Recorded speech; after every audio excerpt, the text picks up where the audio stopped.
Welcome to Co-op Mode, round 155. This is the official video game podcast of Secret Friends Unite and Santa Claus. And we are here to talk about video games today, 2 days away from the happiest day of the year if you're a kid, because most likely you're going to get something for Christmas, unless Krampus shows up and then you end up in a sack. So kids, be good. So with that, I am Todd Oxtra, one of your hosts, ready to go. My mom is visiting, and actually my son is next to me, home from college. He just got a new gaming monitor. His buddy got him a new keyboard, so you might hear some clickety clacking. And my mom is actually on the couch over there reading a book. I told her, "Mom, you going to be good?" And she said yes. So we'll see if she gets her gifts too. She just laughed, and she's visiting. So we're all hanging out here. I've got a cat in the room. Very happy to talk to some cool people about video games, including my dear Canardian, who is joining us with apparently a brother-in-law coworker. This is amazing. Mark, how are you doing, bud? I'm pretty good. All ready for the holidays. Excited. Finn's excited. It's a good time. Absolutely. And then we are joined by another Canadian from the same province. It's just kind of crazy. Just talking when this gentleman and I were on the Nerd Chat live streaming the Video Game Awards, and he said he was from a certain area. I'm like, hey, my co-host is from there, so why don't you come on and you can outnumber the Minnesotan. So that is Eric, writer for Seasoned Gaming, videos done exclusively on YouTube at Gamepositive. Eric, welcome to the show. Thank you for having me. Yes, New Scotland, the #1 province in all the land. Woohoo! The Nova and the Scotia. You got two names. It's very cool. Sounds like it's a foreign land that, sea monsters are on. Oh, actually, that's all real. So, yeah, 100%. It's fantastic. Yeah. Well, excellent. So, Eric, you are new to the show, so we always ask a couple of questions for people to get to know you and your gaming life a little bit better. So I am pivoting from my first question because I think it's kind of doesn't work out well. So what is the first video game console that really stole your heart?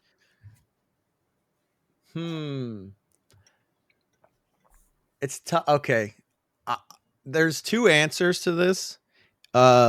Because one answer is like, yes, this is the console that I became. Games changed from being toys to being like the #1 thing. But the real spark was a game from the console I had before. So that game was Metal Gear Solid on PS1. I got a PS1 and I got Crash Bandicoot. I got Tekken and Twisted Metal. All those games rule. But it was still like one of the toys on my shelf. Like I also had like Commander Chip Hazard, the Small Soldiers figurine, and all the Batman animated series Batmobile. Like they were kind of pretty. The PlayStation was definitely #1, but they're on the same shelf. But then the original Xbox came out, the lead up to that console with The Rock and Bill Gates and all the hype in Halo. That's really when, I was like, okay, I need the magazines. I need to watch Electric Playground all the time. I need to read stuff online. I need to go on GameFAQs.com, print out a review for a game I might want to rent at Blockbuster, bring it to the bathroom and read it while I'm on the toilet. That's when everything changed, was the original Xbox. A lot of ink. Yeah. Ink was cheaper back then, though. I feel I didn't pay for it. It definitely was. It was all black ink. There was no colors. It's a lot cheaper when you don't pay for it too. Yeah, exactly. Yeah, definitely. So yes, to answer the question, the console, I would say original Xbox 100%, but Metal Gear Solid was like the tinder or the spark that really it made you a man. Yeah, it made me be like, made you throw your toys in the garbage. You're like, I'm too old for you. I've got Solid Snake. Yeah. Love it. Okay, Mark, you got the next one. I get the next one. Yes. What is the first game you bought with your own money? The first game I bought with my own money, I still have it. That's out of reach, but it's the limited edition steelbook of Doom 3 for the original Xbox. Wow. Good pick. Right. And the receipt is in there from Blockbuster in Ontario, where I was living there. I got it. Yeah, it's not crisp. It's definitely been played and been on several shelves through my life, but that's the first one for sure. Amazing. brand new. I think I might have bought some yard sale stuff or with like Sure. whatever, but brand new, day one, paid with my own money, full price. It was sealed when I bought it. That it was the Doom 3 Steelbook. Awesome. Did you pay for like the what is it? They offer like the disc protection. Definitely in case your did. disc breaks. 100%. Had to be safe. $2 You disc know, all that. I mean, if they have to rewind it so many times, I mean, that's going to put a lot of wear and tear on that disc. You know. Yeah. Do you guys guys remember you guys both rewinding are tapes? digital gamers primarily? Is that true? Because I have a GameFly subscription. Depends. okay, only reason I ask is because now when you go to GameStop and they like pitch you this, they add in that it covers software glitches, and I'm like, what software? What? They're like sometimes like they I hear the pitch, I always decline, but I hear the pitch and they say like sometimes updates can cause games to break and then the disc is and then we can replace the disc and I'm like, do you What? understand how any of this stuff works? What? Yeah. That. Wow. So like the Wow. the contents on the disc is when you update. Anyway, I'm sure the listeners understand how that process works, but GameStop says it covers software glitches. When the console ejects your game across, because it's so broken, it ejects and it just shatters. Mhm. I guess that's what's going to happen. What happens? Yeah. Oh my god. That's phenomenal. I own very few Xbox Series games. I think I might own one, maybe two on disc. But I have a larger Switch physical collection because my wife there's two Switches in the house. So when it's a single player game or something that we know that we're not going to play together on one console, but we might both each want to play it. Something like the new Zelda game, Echoes of Wisdom. Echoes of Wisdom. Like we have a physical copy of that one because we can trade it back and forth kind of thing. So way more physical Switch games than I expected to go into this console generation. But it just worked out that with a couple of Switches in the house, it's sometimes easier to just swap back that little card. Exactly. Yeah. But I have not yet been hit with the software glitch guarantee. We cover software glitches. That's pretty good. I love that. Well, I'm a fan of like collector's editions. So like I just got this Hellboy collector's edition from Best Buy. It comes with a cool art book, so I got that. I'm like, that's pretty cool. And I do like buy the limited release games. I've bought like Samurai Jack, which is funny because Samurai Jack, the game that came with my limited edition, has now been delisted on console, so you can't even buy it digital anymore, which is just ridiculous. And I did buy the Steelbook of Redfall, and fun story about that. That's not the game though. No, it didn't include the game. The fun thing about that was I bought the upgrade, and I never got the upgrade, and I never got a refund for it. So. Thank you, Xbox. You had to manually request it. You needed to. So weird. I did. I went to Bethesda. Okay.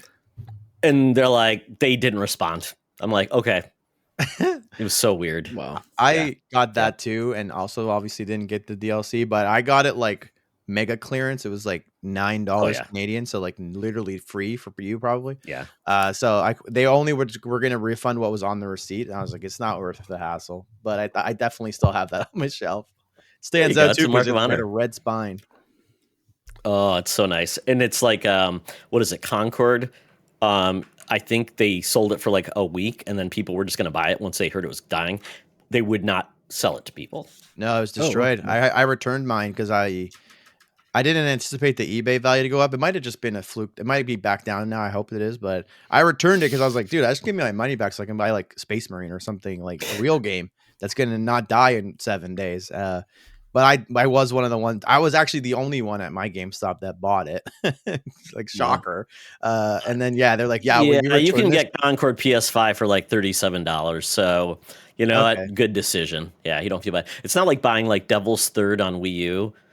And now that game is worth so much because we know why it's worth so much. Yeah, 2 copies were printed probably.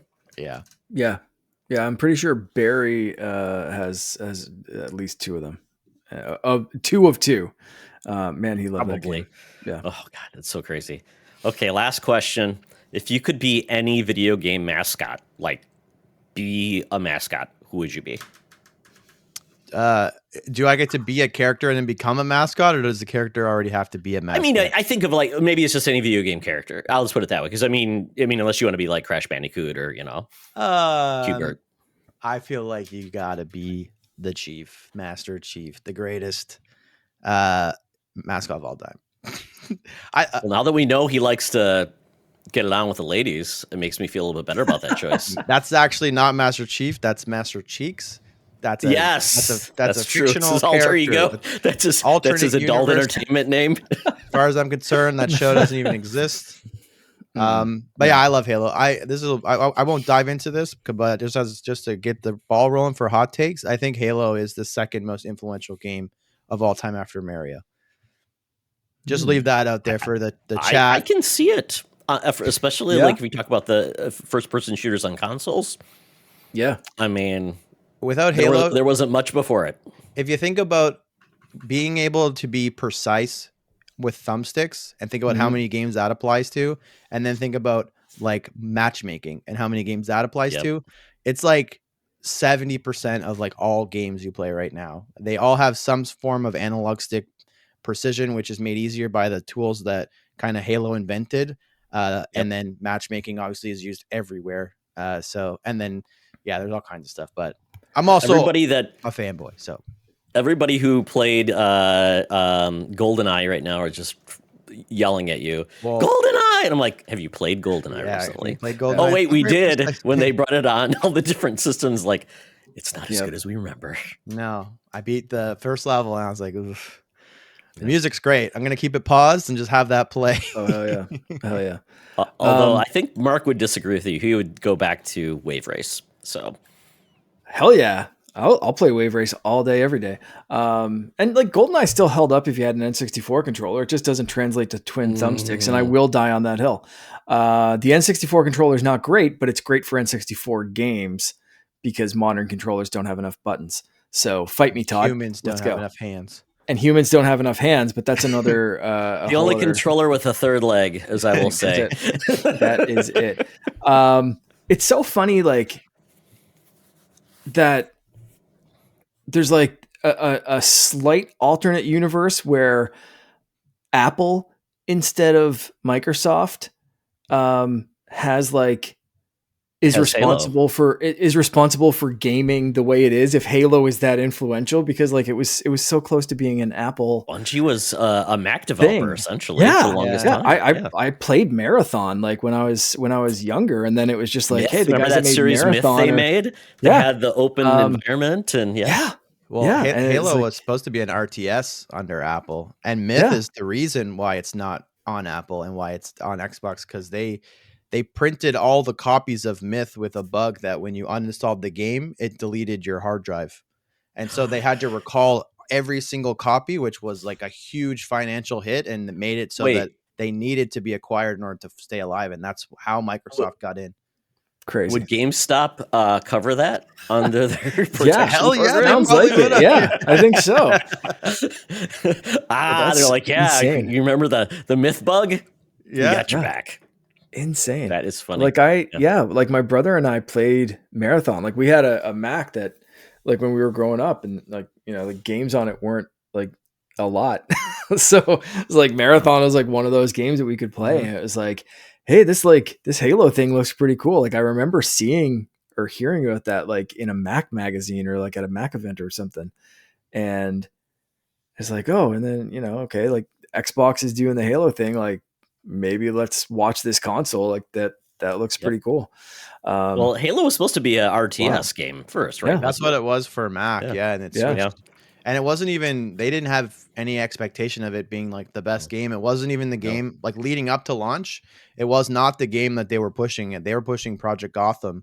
And like some of the sports stuff. And there was an E3 right before like November when it came out, where Halo was busted completely, and all the previews were saying it was bad, and like it's like one of the least impressive games for the Xbox. And then also I just lost my entire train of thought. The multiplayer for Halo was cut, and then like a couple guys like just worked overtime on weekends and just got it in, and then at the last second Jason Jones, the guy who was like ran Bungie back then, I think he still might a little bit.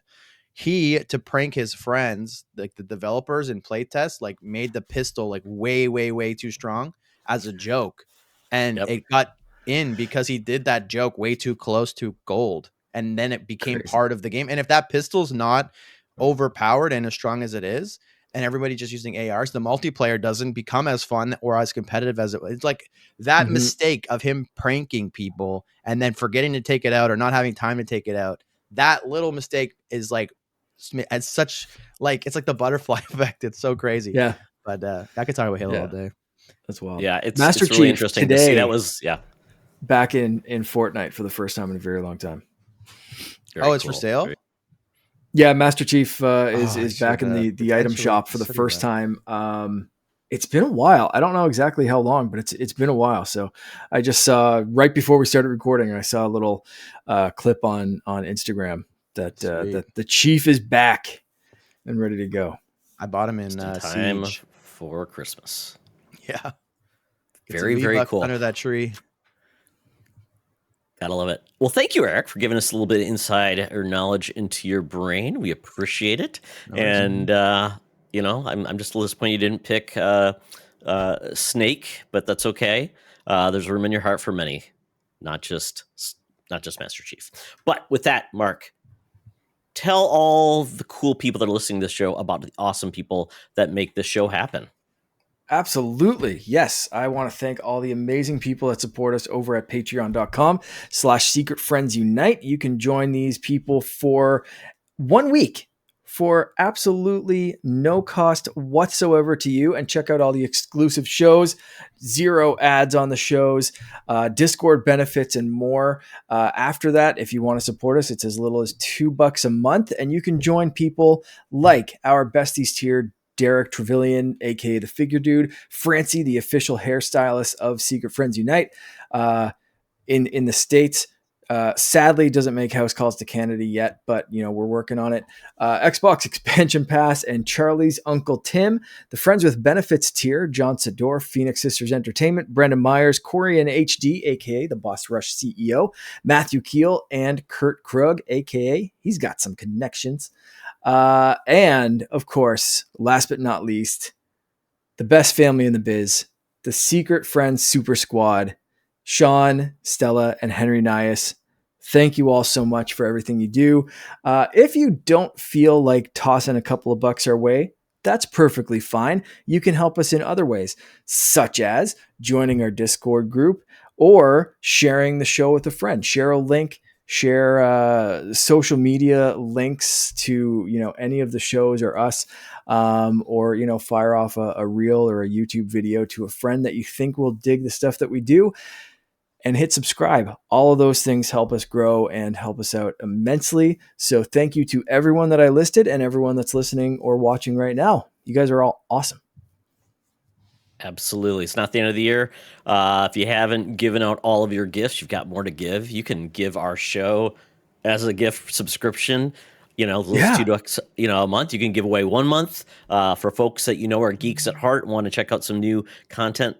By all means, give them a treat. It's one size fits all. Fits in a stocking. You can take it along with you wherever you go. It's the perfect gift for the geek you love. And then something very cool. We had our COD Blops 6 giveaway, and we had a winner. Slav K, aka Kiss the Sky on Blue Skies. He did all the things that you could ask. He became a Patreon. He also, for a trial, he followed us on YouTube and subscribed and commented, and also left a review on Spotify. So thank you very much, Amazing. Slav. We appreciate you, and hopefully you'll stick around. Absolutely. Well, it's that time of the episode again where we decide about buying, renting, or returning something. Whether you're buying something at Blockbuster, returning it, or renting it, and you may have kept your receipt in case you want to return it, like certain people that we're talking to now. But with that, we're talking about Christmas treats. So we got to buy, rent, return one of these. We've got eggnog, candy canes, and gingerbread cookies. Basically, the things you associate with this time of the year. You can love them, you can hate them, but you know what? Everybody has a favorite. So with these, Eric, take a pick. I have a qualifying question. See, I'm not the only one who asks qualifying questions. Thank you, Eric. It's important. It's not important Thank for the buy. The buy is locked in. It's been locked. Like I didn't even have to read the rest. But anyway, candy canes. Are we talking mint only, or do cherry candy canes count? Great question. Mark, do you want to make a call on this? Because I have no opinion. I just said candy canes. Yeah, you know what? Because I'm gonna say candy cane, like traditional mint candy canes only, because I think then we're gonna start getting, if we let candy canes branch off, then we're gonna let everything go crazy, right? We're gonna be doing gingerbread houses and eggnog with a little eggnog, like rum in it, like.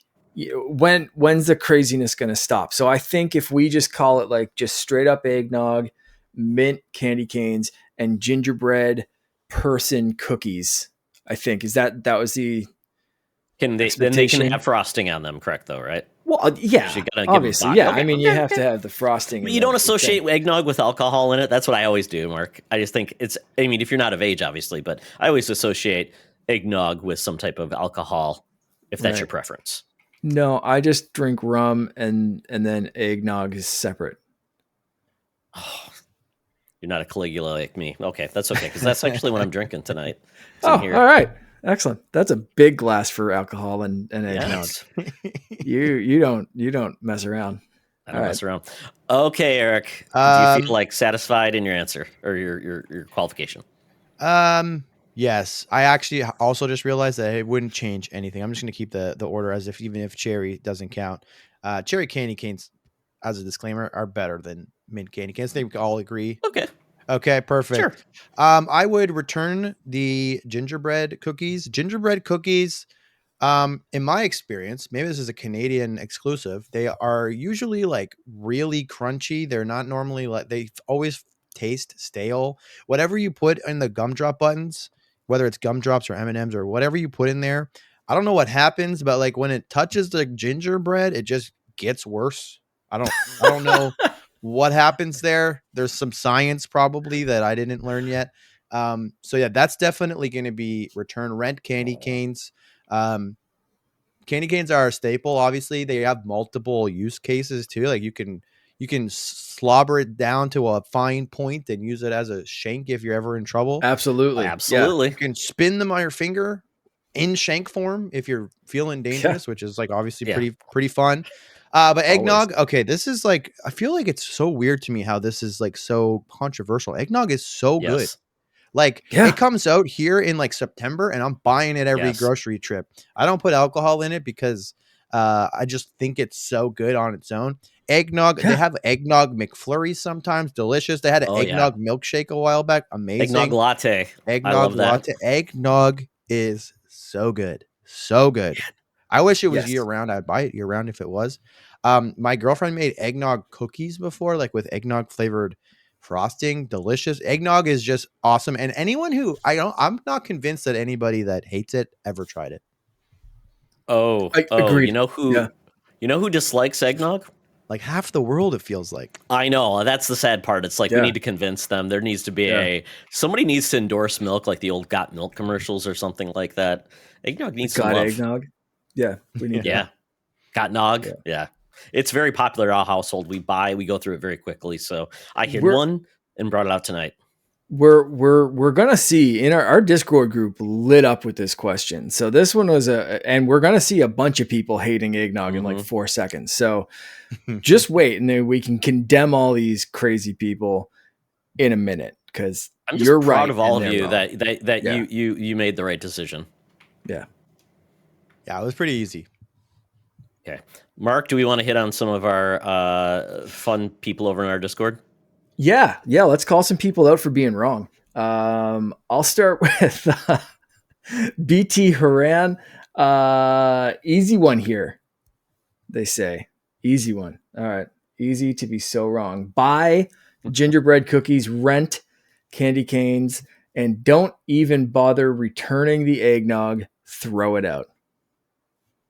That's Come on now. abuse. Just It's a waste. Call the police. just Give it to give it I'll to pay the shipping. There we go. That's it. Easy solve. Easy Don't solve. buy it. Just send us the money and we'll buy it. Yeah. Yeah. Todd, you want to jump on the next one here? Yeah, Chris Berto, who was on our show last week, return eggnog. I'm tired of pretending this hellish concoction is enjoyable by anyone with functioning taste buds and an educated palate. Man, those are fighting words, Chris. My goodness. Chris was awesome to have him on the show for that one and only time. Really, really nice appearance. I don't know what happened to Chris. I think he fell off the planet or something. Yeah, he got crushed in an eggnog related incident. Never to be seen again. Terrible. Yeah, he said, rent the gingerbread cookie. That is the quintessential holiday flavor, but I only ever wanted at Christmas time. I mean, I agree. You don't want a gingerbread cookie like in July. So I get that. You want part. a candy cane in July? Yeah, I'd mess with a gingerbread. You put gingerbread cookies on your tree or candy canes? Do you tape gingerbread cookies to Christmas cards? No. Candy canes. That's right. Well, candy canes, you always find one somewhere. Like, oh, it was in a drawer. I'll have a candy cane. They have staying power. They do. Well, certain time. You go like 2 or 3 years. They get a little chewy. They get chewy. Yeah, that's not a good thing. It said, buy the candy cane, aka peppermints. These are a year-round treat, and they deserve to be bought and cherished far longer and more frequently than the gingerbread cookies. So they do make your breath smell good. So that's probably a great positive for all year round. But would you rather have an after 8? Or is that a Canadian thing? You know what I'm talking about. After 8. I know what you're talking about. I don't think I'd ever choose an after 8. You don't have after 8s down there? Like a dark. You can get them as like you can get. What the fuck is wrong with your country? Sorry, God, Nias family. But like seriously, what is? Are they? Oh, they're mints. What is? You can get them like in like wafer, like flat, like rectangles, where they're like a mint with like a thin dark chocolate layer. Or we you have like Frango mints, Andes mints. That sounds like you ever had a you just made Andes mints? You just made that up. Andes? No, 1,000%. Wait, you guys not have Andes or Andes mints? Just white Scotch mints. No, Andes mints are chocolate, but they're like almost like bricks. They're short, thin wafers, but they're like thinner. Look up Andes mints. They're very good. No. And Frango is actually they're made by a local place. Yes, they're similar. The Andes mints are like Wish.com version of After 8. Okay. No, that's they make shakes with like Andes mints. They are top tier Andes mints. So I bought like stocking stuffers at the dollar store. They literally had these mints at the dollar store instead of After 8. I had to go to a fancier establishment to get those. Yeah. So dollar store doesn't lie, unfortunately.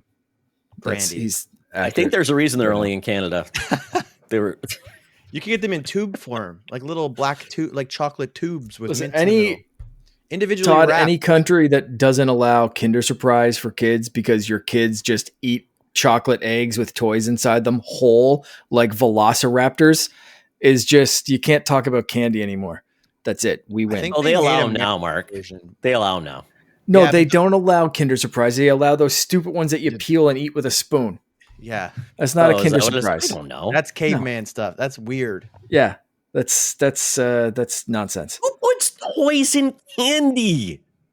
Every other country except America. Sounds like a child predator or someone that's trying to kill children. Yeah. They put razor blades in chocolate. You guys happy about that? No, you have to build them yourself. They're educational. Yeah. Oh my God. I think we'll have to agree to not agree at all. Moving on. Well, there's some odd takes apparently even in this room. You know, I thought we were all together and aligned, and now mints have tore us apart. If you tried After 8, you would agree with us. I think. Yes, well, send me 100%. some, and I'll gladly. We're going to figure this out. Okay, I appreciate it. Schloss Ritter came in with buying candy canes, a relatively long-lasting sugar and mint treat. Rent gingerbread. I have no strong feelings one way or the other. The only cookie I really like have chocolate or nuts in them, so he's not, on the fence there. Which means returning eggnog. Not sure I've ever even braved trying this. Told you. Yep. Fear? So Is there fear about eggnog? They never tried it. They hate it. without even trying. And said, at least you didn't say fruitcake, which I think would have been a divisive return. Oh, I'm not adding that at all. People that are like, you need to buy this, and fruitcake. everyone's wrong. Right. I've seen it. It looks like jubes in a old crusty loaf. It absolutely is. It tastes like it looks. You're not missing much. Now, my mom was telling me how long disagree. she took making a fruitcake today, and I was just like, why? Yeah. Why'd you do that? Old people love them. And my father-in-law's from the UK, and he says, my wife says, oh, they're so much better over there. He made it, and it takes him like forever because you soak like the fruit in like alcohol for a month, I think. And then you make it and like, oh, that should be great then. No, you could use it as a weapon in Indiana Jones. You would pick up the fruitcake, knock on an Italian fascist. It is pretty. And there you go. Dense. It is. It is. Yes. But yeah, they send them to us and I say, thank you. Give it to the family. Give it to my wife. So there we go. Let's see. Chipotle Bear from the Nerd Chat. He says, buy eggnog. Shout out to Captain Logan. So we have some allies. Thank you. Rent candy canes. Return gingerbread cookies. Daenerys Primero co-signed this. So yes, I feel as I look at this, I think we may be, let's see, that's 6. That's 5 versus 3. We win. Eggnog. Okay. Let's go. Okay. Well, Mark, you have to give yours. So officially make your claim. See, this is a tough one because I want to buy them all because these are all like just Christmas staples for me, and it's, I love them. I love them all equally. We just built a gingerbread house. I know I already disqualified gingerbread houses, but like built a gingerbread house. Like I'm staring at it right now. It's great. So for that reason, gingerbread cookies, I'm going to put a little lower on the list simply because I'm that weird kind of person that you said, like, would you have a gingerbread cookie in July? Hell yeah, I'd eat a gingerbread man in July. Like, let's go. I'll eat those things all year round. To me, they can, like, my family was like really weird. We used to they used to do those at like birthday parties. So like, I remember like going to my cousin's birthday parties and they'd always have like gingerbread cookies and cake and stuff, but like you get a gingerbread cookie too. I don't know. It was like, and they were always from the same bakery. So Eric, I got to ask, is this a Canadian thing? Oh no, I know it's not a Canadian thing. No, this is my weird family thing. Okay. But like I'll go to like the bakery where like I get my bread and all that kind of stuff. Like I'll just go there and sometimes I'll have fresh gingerbread cookies. Doesn't matter the time of year. And I'll be like, bam, hit me up with one of those gingerbread mans. So I think I'm going to hit that as the return on this one because I love them, but they're not specifically just Christmas for me. Oh, okay. See what yeah. So you celebrate them daily, Mark, in your life. I celebrate gingerbread cookies when I feel like celebrating. It's not just a Christmas thing. Now, candy canes, eggnog. Now we're getting into some stuff it's gonna hurt me because I got to pick one of these to buy and one to return or one to rent.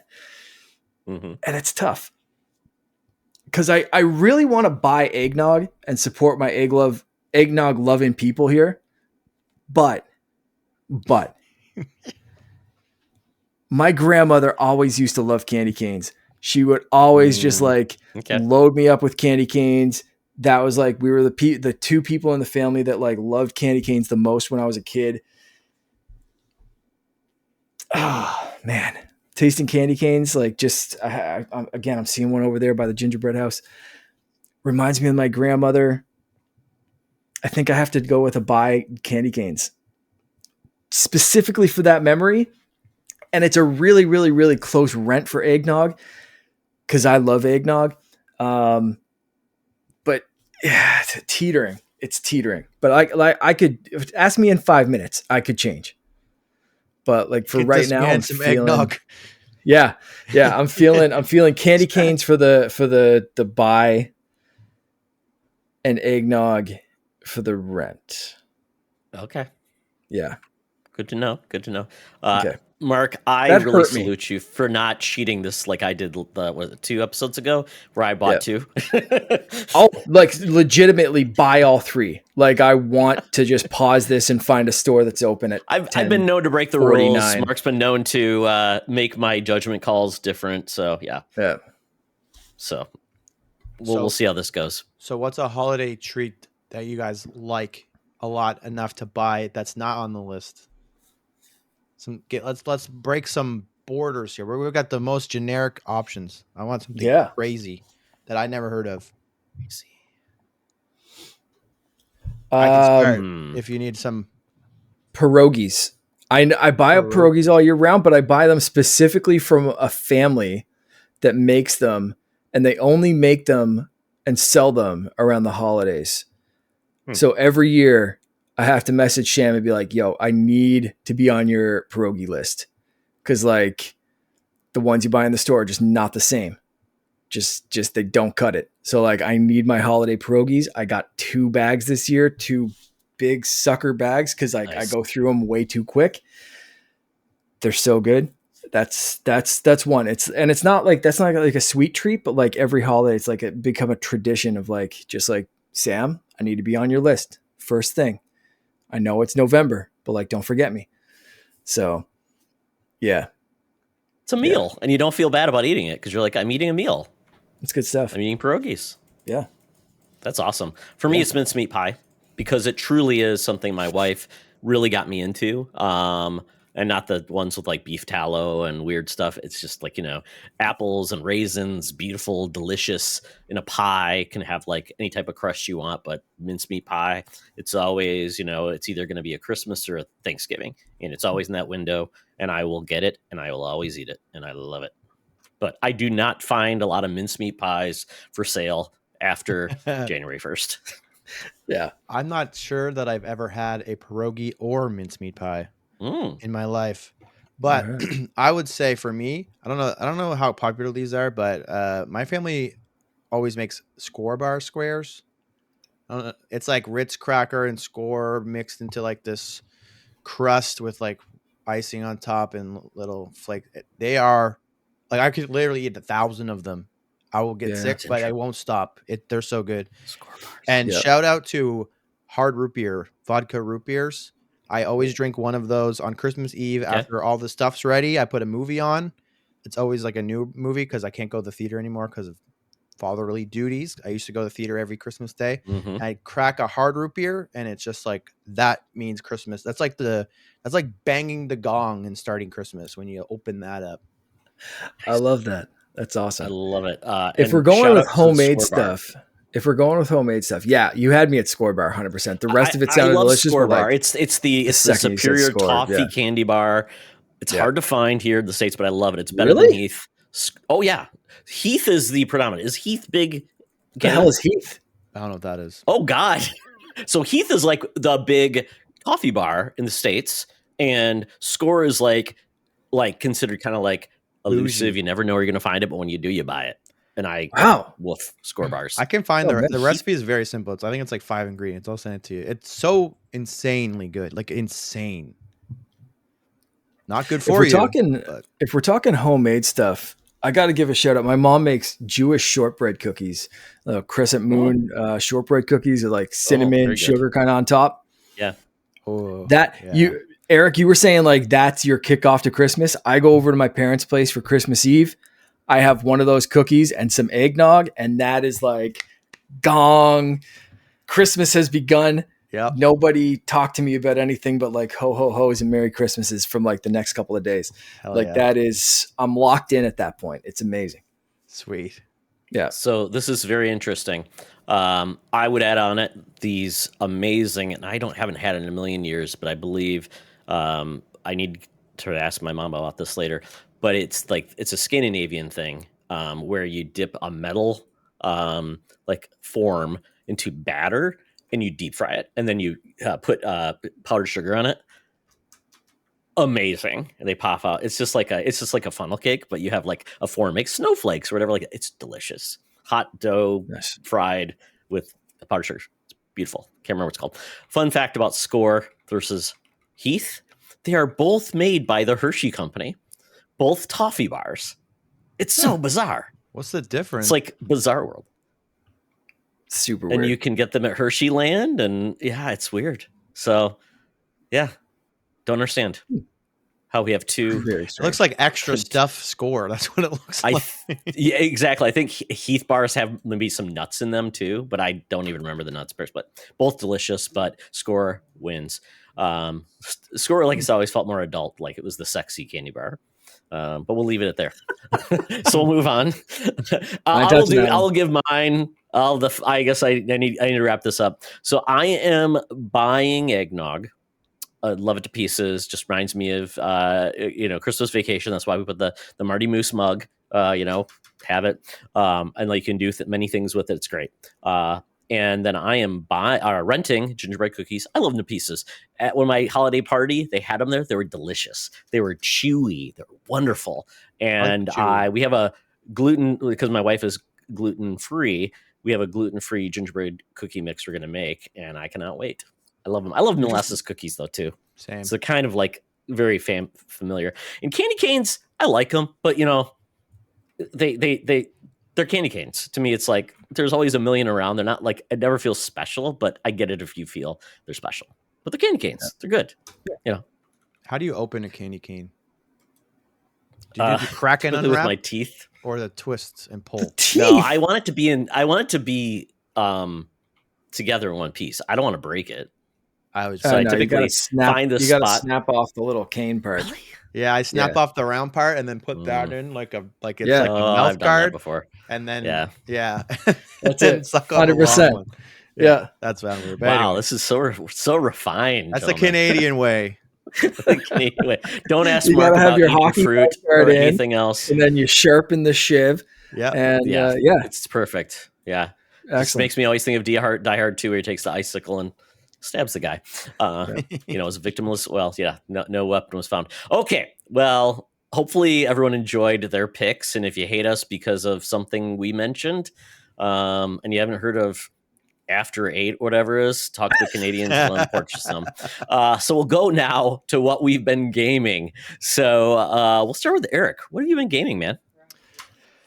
I have been playing a couple of things. I've been playing Indiana Jones, which you might talk about later. I'm not sure. Yeah, I can talk about that together if you want. Yeah, let's go.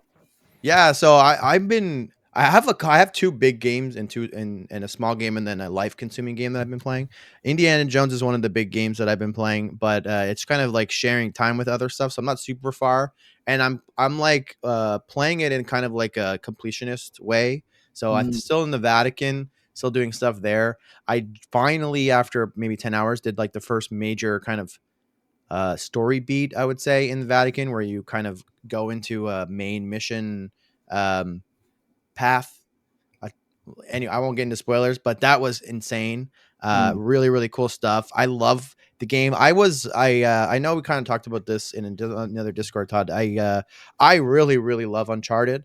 And when I first saw the trailer where they just showed like the hat and said they're making the game, basically, I was like, Indiana Jones Uncharted game.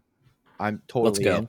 Yeah. And that was kind of what I had wanted. So and that's not what it is at all. But it's not necessarily disappointing because once I learned who was making it and who the director is, the guy that did Butcher Bay on the original Xbox, which was a fantastic game. This is very similar to that.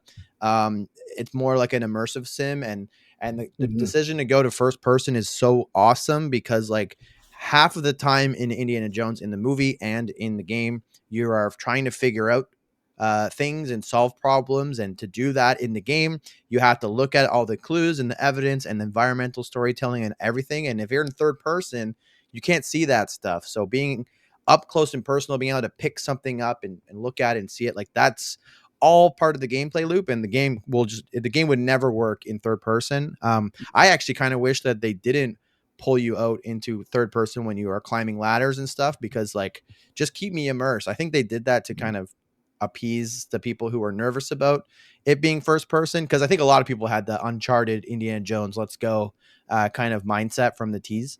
But overall, I think it's great. It's one of the better first party Xbox games from a single player perspective in a very long time. In my opinion, I think it's probably the best since Halo Infinite's campaign, which was 2001. So it's been a few years. I still got a ways to go, but yeah, Machine Games is like top tier studio. Never made a bad game. I'm willing to overlook Youngbloods because that was a weird project. That was that was a co-development with other people. Yeah, that was a and- weird one. Yeah, the co-op element, it never worked for me either. But Eric, I think, we had a very good discussion about this in the nerd chat, because I was asking, because I got started, and Mark, obviously I want your opinions on this too.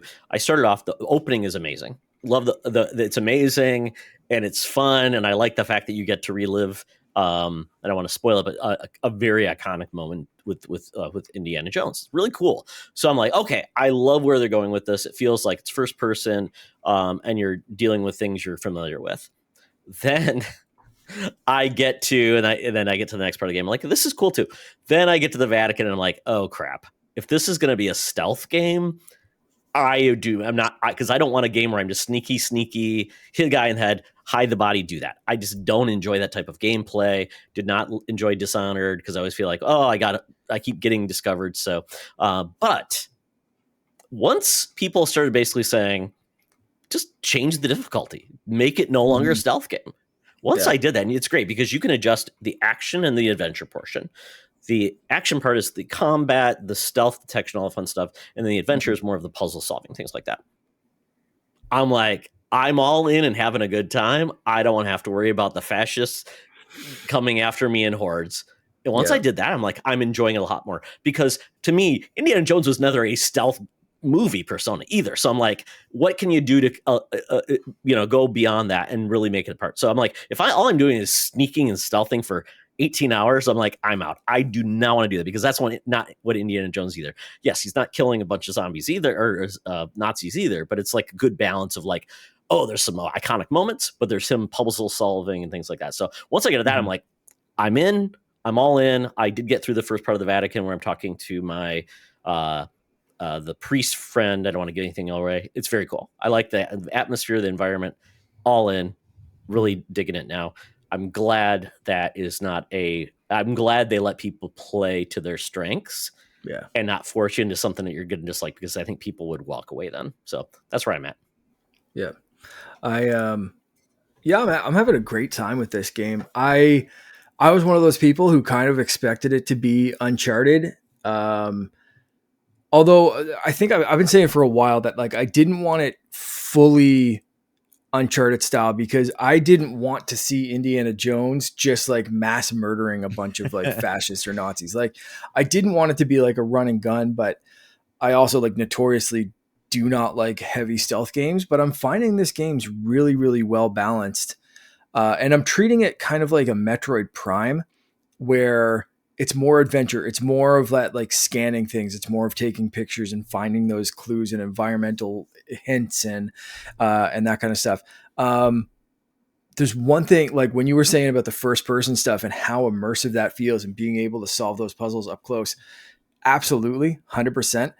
The other part of it that I love, and I don't know if this was like just a happy thing that happened while they were developing it or whatever, but like because of the dynamic lighting and stuff, there's certain scenes where you can walk through a door or walk into an area and he just casts that iconic shadow, and you just kind of like, you see that for a second. And like, I've caught myself a few times being like, oh shit, I'm Indiana Jones. Yeah. All right. Like you just, that silhouette is so damn iconic. And like, when you catch it, it just like every single time it's happened so far, I've just stopped moving, and it's just like appreciating this moment of like, this is so awesome. I am Indiana Jones. I'm not like, and I think that would be a break of that third person of like, I'm controlling Indiana Jones. It's like, no. I am like, this is how we're doing stuff. So playing the game like that and trying, like Todd, like you said, like putting myself in those movies and thinking of how the combat is in those movies. That sometimes, there's too many people around. You want to kind of sneak up. You want to hit someone over the head with a guitar. You want to grab what's in the environment. You want to toss something and run the other way. But then other times you grab someone with your whip and you come up and cold cock them in the face. And it's just like, all right, like let's do it this way for a second. And I just love that they kind of allow you to play around with both of those elements, or, use a pistol. You can pick up a rifle and you can either use that as a baseball bat or you can shoot someone depending on how you want the game to go. And again, being able to play up or down the difficulty in each part that you want, I think is a brilliant plan, or a brilliant idea, and executed really, really well here.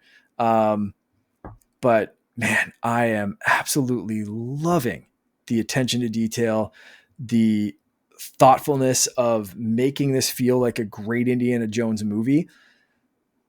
Depends on what kind of game you expect and want from this. It could be a great game. It could be an okay game, but like the Indiana Jones story and the care that they've put into it for fans is just like top notch. It's amazing. I love it. It really feels like a movie. Like I feel like some people have like a memory of what those movies were, and they obviously remember the set pieces, like everybody does. But I recently watched Raiders of the Lost Ark, and I think people forget like how many times he puts on a costume and sneaks around, or how many times he sneaks up and knocks somebody out and can sneaks past them, or how much time he spends talking to people about like history and how this is like, it's pretty evenly distributed in the movie. It's not just an action full action movie.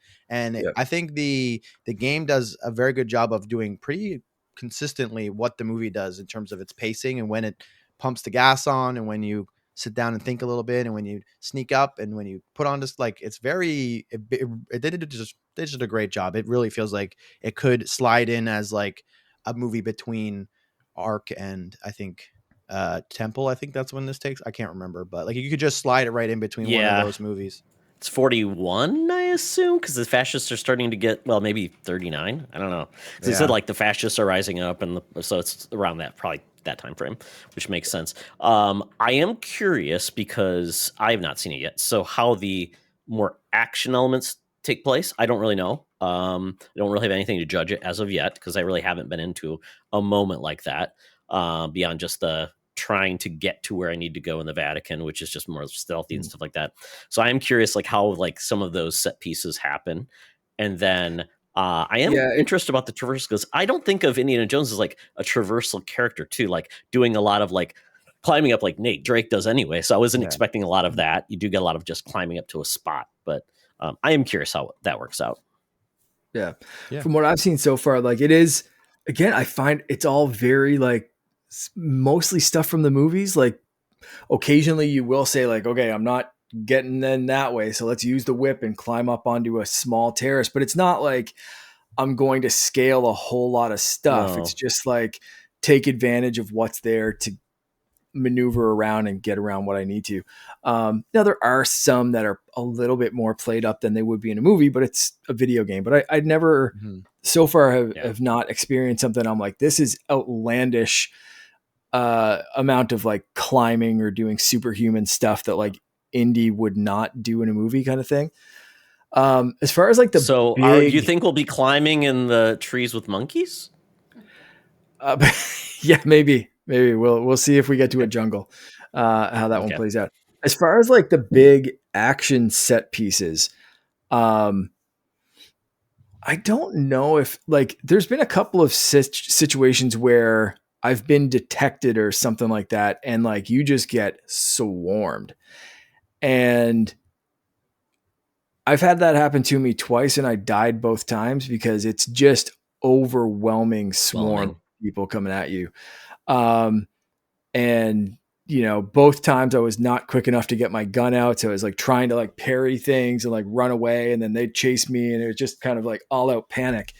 So I don't know if there's going to be like massive action set pieces. There are some encounters that feel a little bit more like this is supposed to be like a higher stakes kind of fight. You have to get through this big guy. You have to fight him. Did you guys all get to the big guy in the Vatican? Yeah. That part was hilarious. One of, I think. Yeah. Yeah.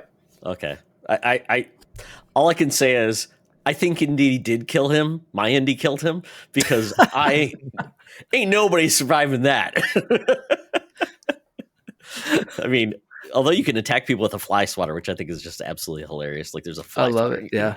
Yeah. It's just kind of crazy. So I was thinking about something like an iconic event. Like, so if you think of Indiana Jones and like when he's fighting the big Nazi, the tank. Oh, like the plane. Yeah.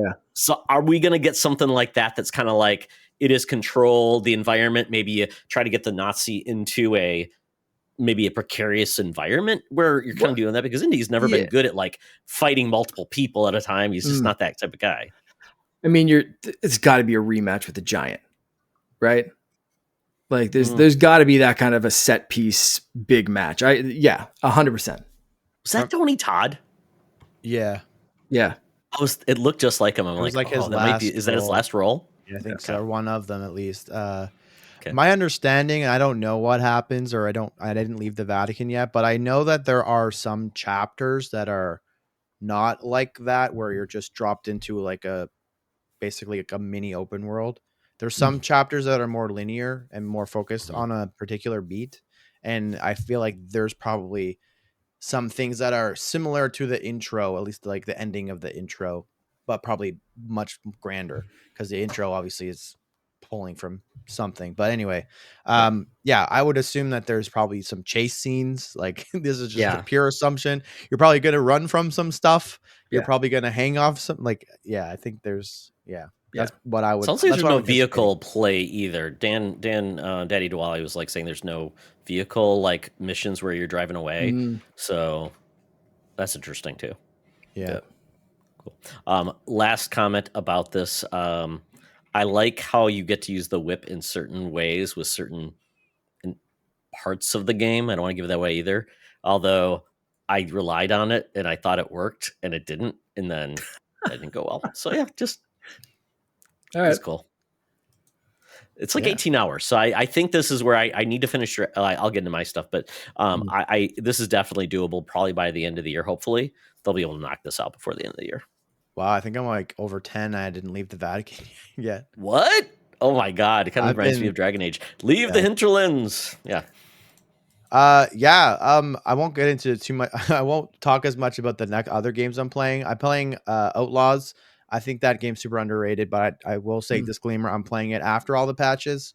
But it feels very, very Star Wars, like as authentic as Indiana Jones is for that franchise. Feels just as authentic. And I think Kay Vess is a pretty cool character. I'm playing Killer Frequency, an indie game. I don't know if you've heard of that one. It's the premise is actually really cool. The core of the game, it's kind of just like a narrative game, but the premise is you are a big time radio host that moves to a small town, and you become like the de facto radio guy in that town. And there's a murderer going around the town, and the chief of police has to like take one of the victims to another thing, and they route all the 911 calls to your radio station. And so you're sitting as a VJ or whatever guy at the radio, and people will call 911, get rerouted to you, and they'll be like, the killer's here. Like, what do I do? And then, like, just to give an example, like one guy is like trapped in a maze, like a corn maze on Halloween, and the killer's there, and you have to like run around the station because you think like one of your coworkers had a pamphlet that had a map of the maze. And you find that, you get back to the microphone, and you're like, okay, if you're here, you have to go right, and you have to go to get and stuff like that. So they use all the environment in the radio station. You have to use that to try to help the people calling in to get away from this. It's pretty cool. I would say it's all first person. It's immersive. You can like take cassettes out and put it in the player and play music on the radio. It's pretty cool. I would say it's on PS Plus, I believe. I don't know if it's part of the subscription or if I claimed it. I think it's a subscription. You can check that out. Otherwise, it's not very expensive. And it's probably on sale because everything is on sale right now. But I would recommend that game. It's really, really a really neat concept, and it's pretty polished. I think it's pretty cool.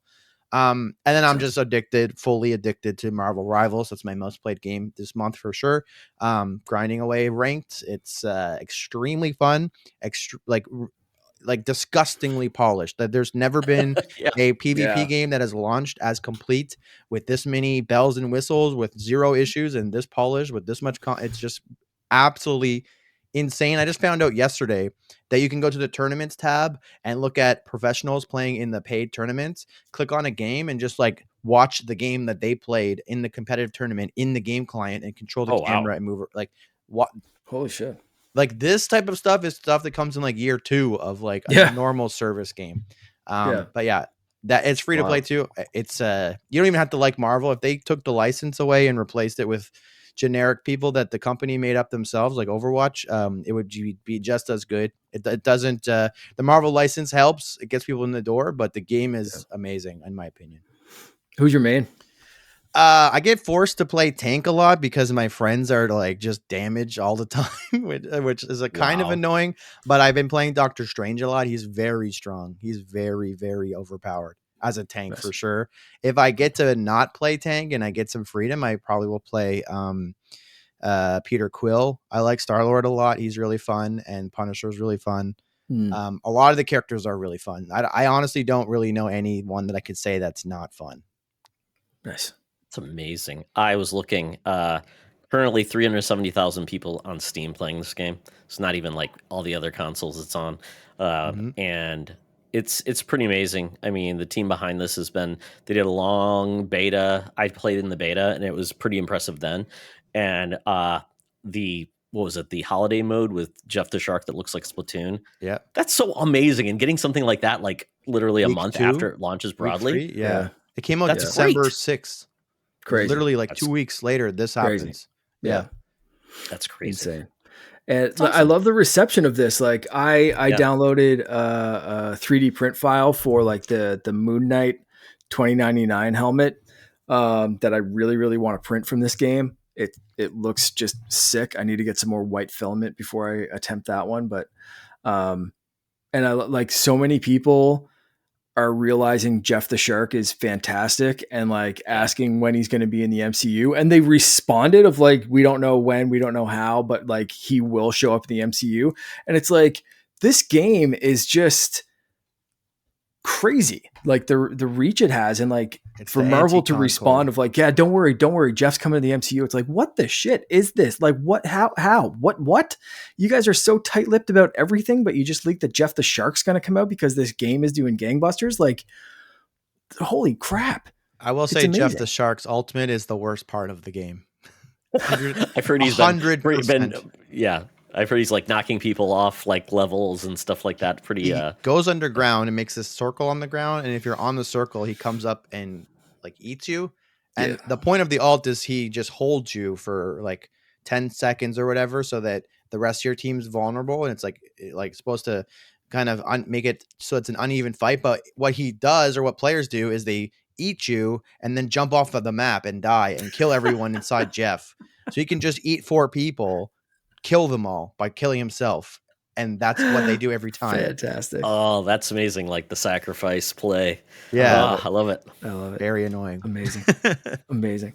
I need to play more of this game. I've been so far basically been picking a different person each time I've played a match. I haven't made it through the full roster, so that'll show you how much I still have to play. 32. But I've really liked like Moon Knight's really great. Venom, I really enjoyed. I didn't like Iron Man or Captain America as much as I thought. Punisher was fun. But yeah, there's still so many that I have to test out, including Jeff, for sure. Like I really need to make my way through the roster and put more time into this game, but indie keeps taking me away from it. So skins are pretty dope too. I was looking at like, there's at least 3 skins. There's some free, and there's a couple others that are, and the base one doesn't even look horrible, which is, you know, if you played Marvel Avengers, you know what I'm saying? Oh yeah. And they all have unique animations that play when you look at like, that's awesome. Like for example, the Hulk is like Diva from Overwatch. So when you're Bruce Banner, you just have a little gun or whatever, then you Hulk out and you get the more health and you're a tank. But then when he uses his ult, he turns into like Mega Hulk. And so it's 3 different models. And so there's a legendary skin for him where they update the model for Bruce Banner, they update the model for Hulk, and then they update the model for Ultimate Hulk. And they're all different models, and they all have unique animations, like these crazy videos that play every time it's just like the amount of polish it literally doesn't make sense. They must have like 2,000 or 3,000 employees. Like if this is the new standard, then other games are going to have a really hard time reaching it at launch. you basically just have to hire this developer and say, I want one of those, or just can we just make it like everybody's here, and like they just start bringing not just Marvel people. It's like everybody just shows up. Yeah, It's Smash Brothers for this, because Yeah. that could be really great. Because I mean, do you really want to compete against this game? Overwatch right now isn't getting the heat that this is, and I mean the amount of people doing this game, that's amazing, and it's free to play. So and when Switch 2 comes out, it will be on Switch 2, I assume, and so then there's another group of people that can play this game. So 20 million people as of last week played. 20 million. Holy shit, that's wild. Yeah, that is crazy. That's awesome. And if you're a comic book fan like me, they like Spider-Man literally has 85,000 costumes. So there will be no lack of content coming out, and they have 85,000 characters. So you'll get your deep cut character, especially as some of these new movies are coming out. So it's just, it's Jeff the Land Shark wearing a pool ring. I need that.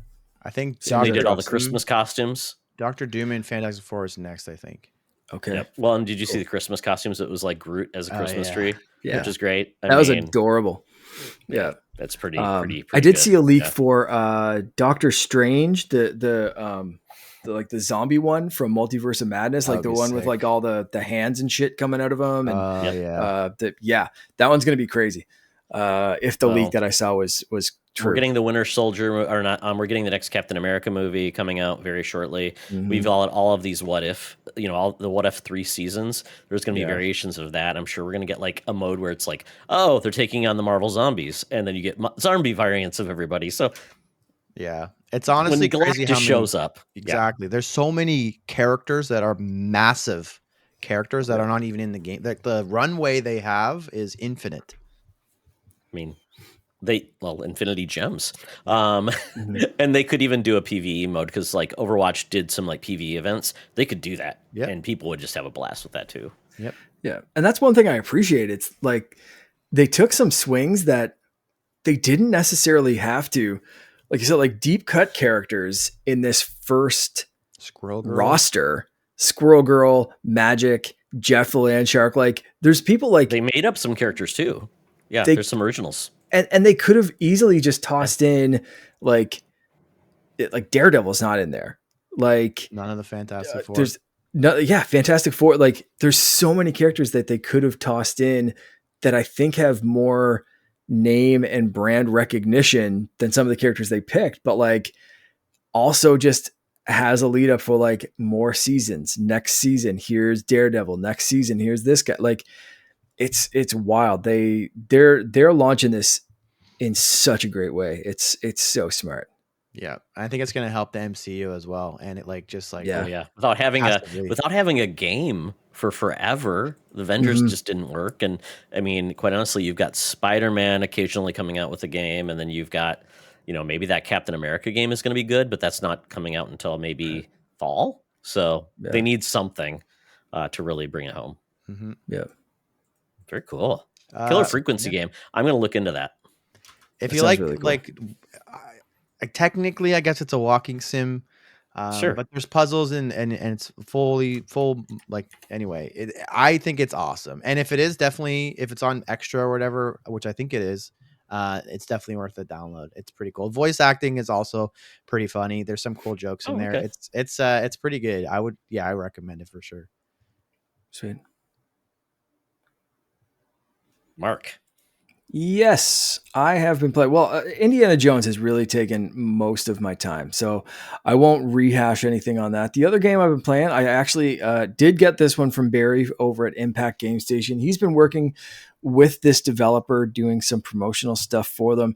He has, if you want to check out this game, Impact Game Station on YouTube has so many videos and like release dates, teases, full videos, playthroughs, all that kind of stuff. This is Ironfall Invasion. So this was a 3DS game, kind of Gears of War inspired, I will say. There's, relies heavy on like covers, timed reloads. Like it steals a lot of that kind of stuff, but like was originally for 3DS. So like obviously nothing like Gears of War was on 3DS. And I thought it was really, really cool back when I played it on 3DS, and the Switch port is really good so far. I've put several hours into this thing. I really like the gameplay that goes between the Gears of War style grunt and then a smaller, more vulnerable female protagonist as well, who isn't this big bulky dude, so only kind of has a pistol, has to rely a little bit more on stealth.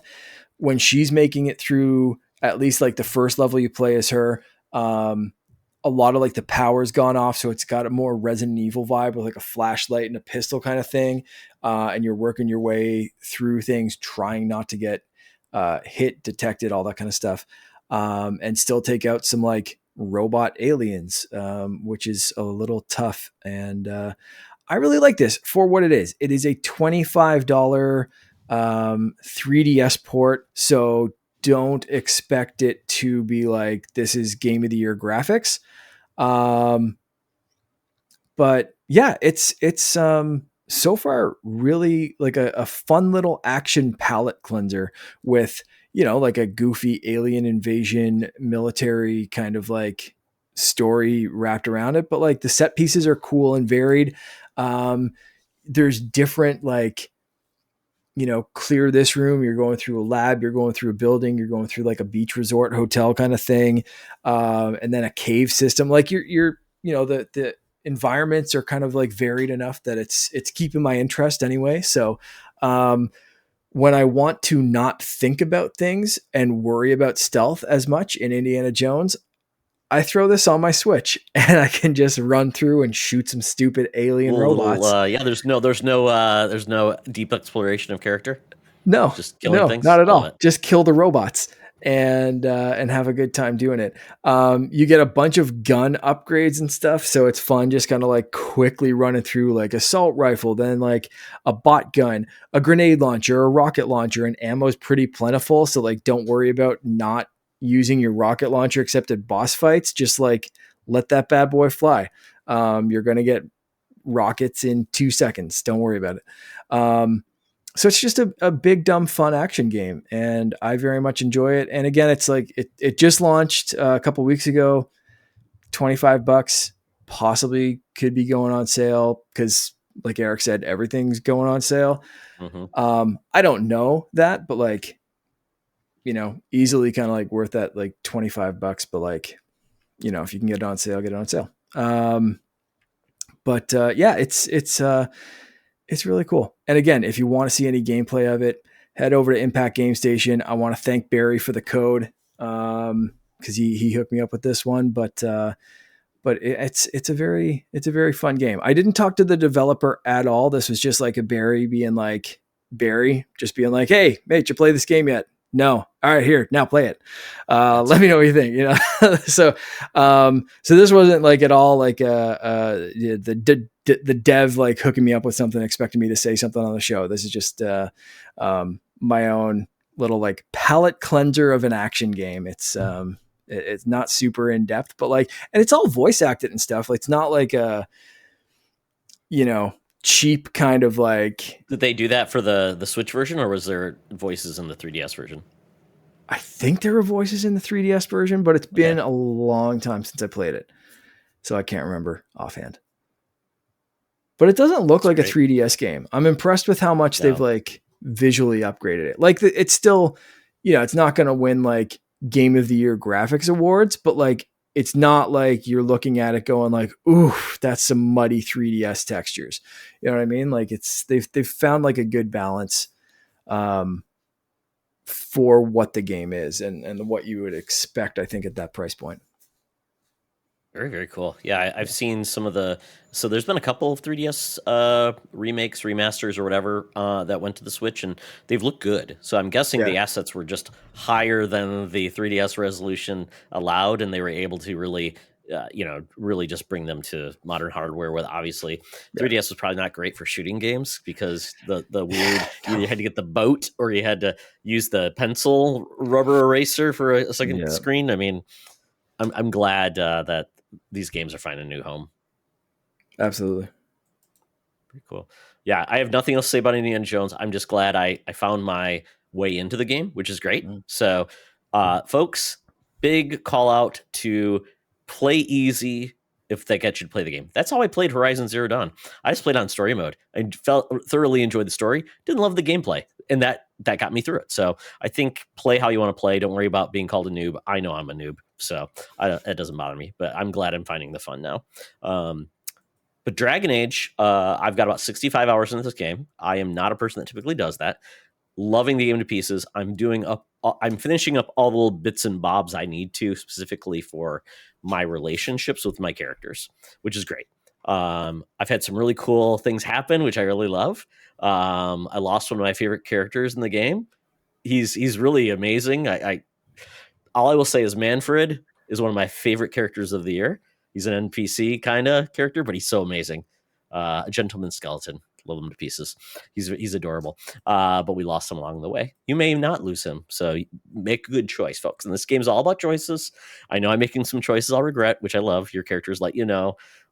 Approved, disapproved. And this game is making me feel that the next Mass Effect game is in good hands. This game is giving me totally Mass Effect 2 vibes in regards to all the relationship with your characters. You have like loyalty missions and things like that, which I absolutely love. The romancing elements there.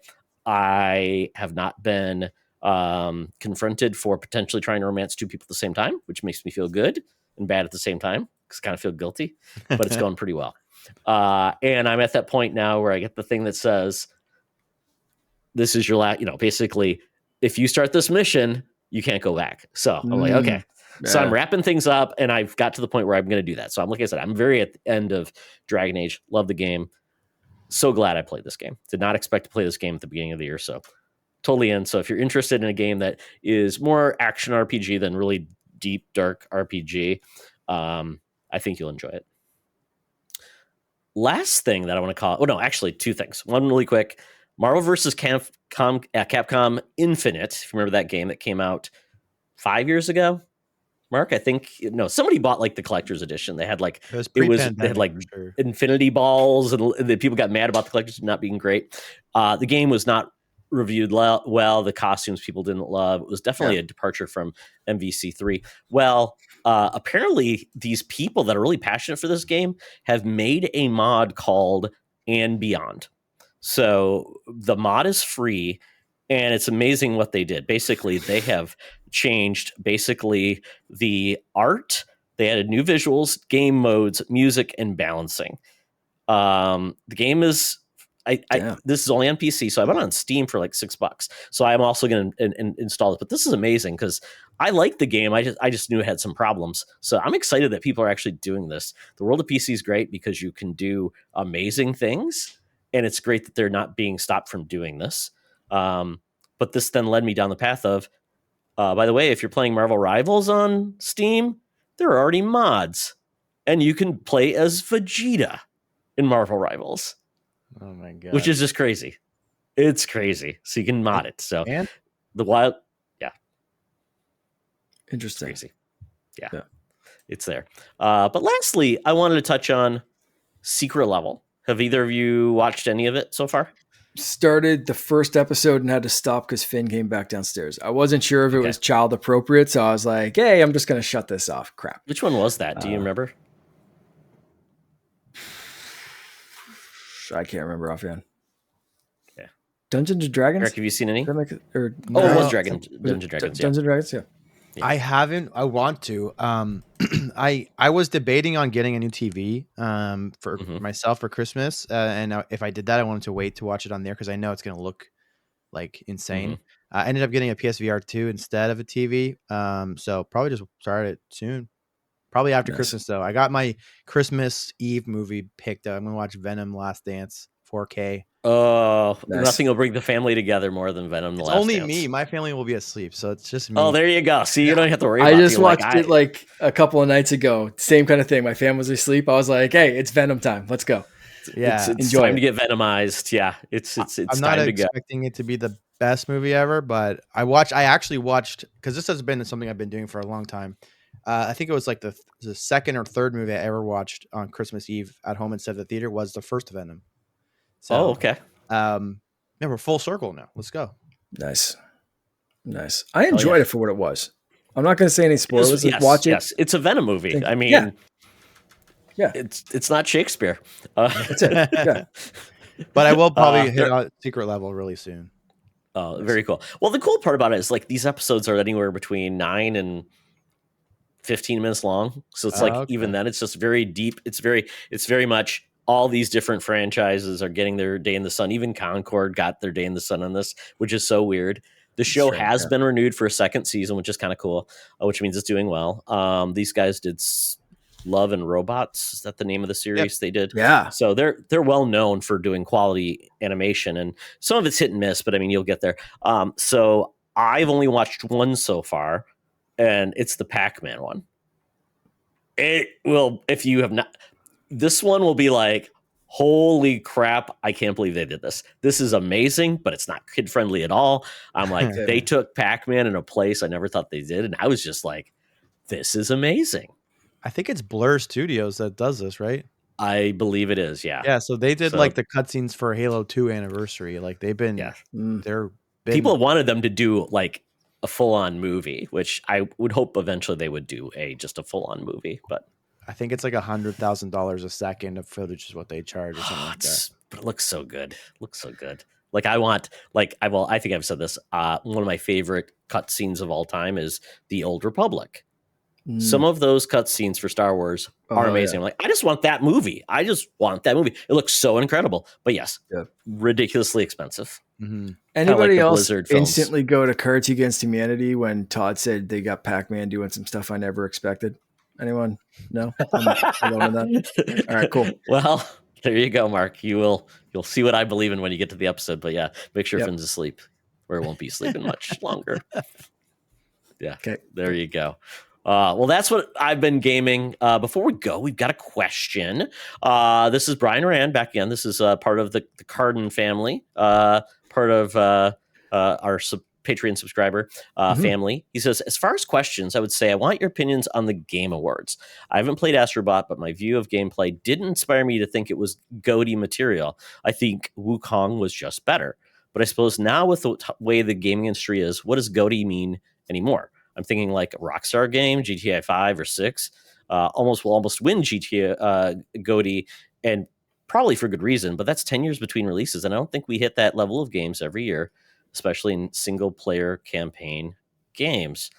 So, yes, Astrobot won, but if you go across all the different game publications, you're hearing Black Myth Wukong, you're hearing Metaphor Refantasio, I think...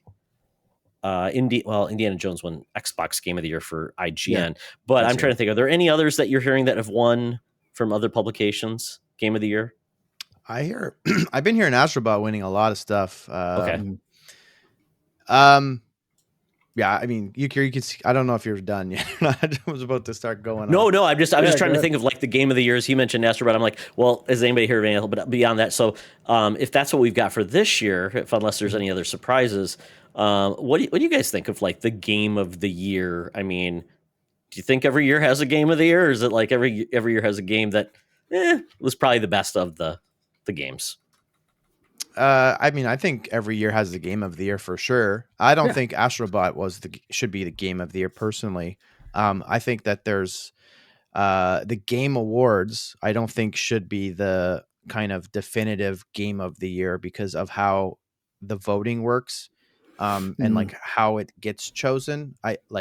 There was on the Season Gaming Bitcast. I'm not on that show, but the other people are. I listened to it, and Hogue, who had some really awesome ideas for it, and Travis, who's actually on the panel, were talking about it. Travis said something along the lines of, I believe that a lot of people had Astrobot at 1 for sure. A lot of people had Astrobot at 2, but a lot of people were flipping between Rebirth and Metaphor.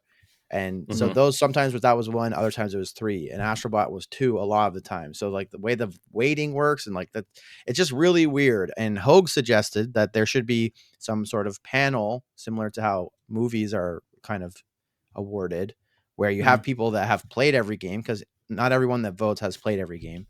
And then you can get more of a technical award, but that's just not what this is. It's kind of like of all the games you played, voter, which may or may not be these games that are nominated for Game of the Year, which one do you like the best? It doesn't have to be which one is the best. It's which one did you like the best? Which one did you emotionally respond to the most positively? Which one do you have the best memories of?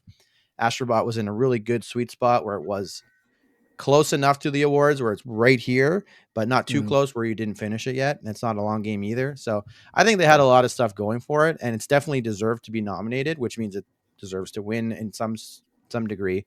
But yeah, I don't know. I think it's a really fun show. I think it's fun to see a game like Astrobot get such a spotlight shine on it because it's a genre that's underrepresented. Is it the best game that came out this year? Probably not. Yeah, I think that's fair. And I'll be upfront. I did not watch a single second of the Game Awards. I saw a few of the trailers, but we talked about this before we started recording that I kind of skipped it this year. I meant to get back to it and I just didn't. But hearing Astrobot win, like Eric said, it's unexpected for a platformer to kind of win Game of the Year. So I kind of like that it did. I haven't played Astrobot. I don't own a PlayStation 5. But like my 4-year-old is obsessed with Astrobot YouTube videos. So I've seen enough of it that I know that it looks like a super high quality game that absolutely celebrates every single second of PlayStation history. And I appreciate the game for that celebration, super tight action, platforming, adventure stuff, being accessible seemingly to all ages.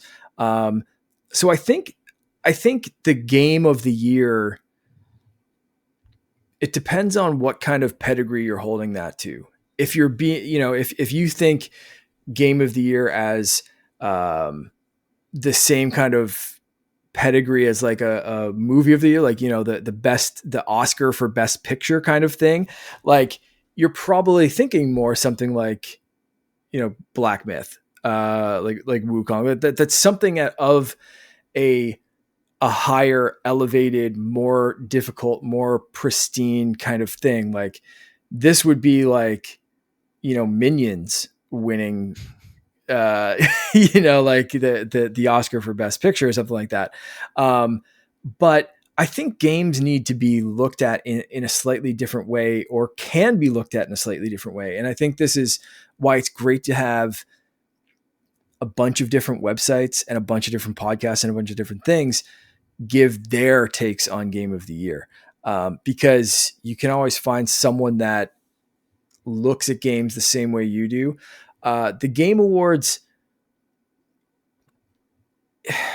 is kind of like the big blingy award show, televised or streamed kind of thing. And for better or worse, because like you said, Eric, like the way they break things down, the way they pick things, the way things are presented, the way that they'll play favorites with things, the way, like, even the way, I skipped this year because of the way that the whole award show goes. A lot of the times I find it's so much full of like, well, that didn't need this much time, or they could have skipped part of that, or like that one particular person didn't need a spotlight that long when they haven't released a game this year, but Jeff Keighley knows them personally, so here they are.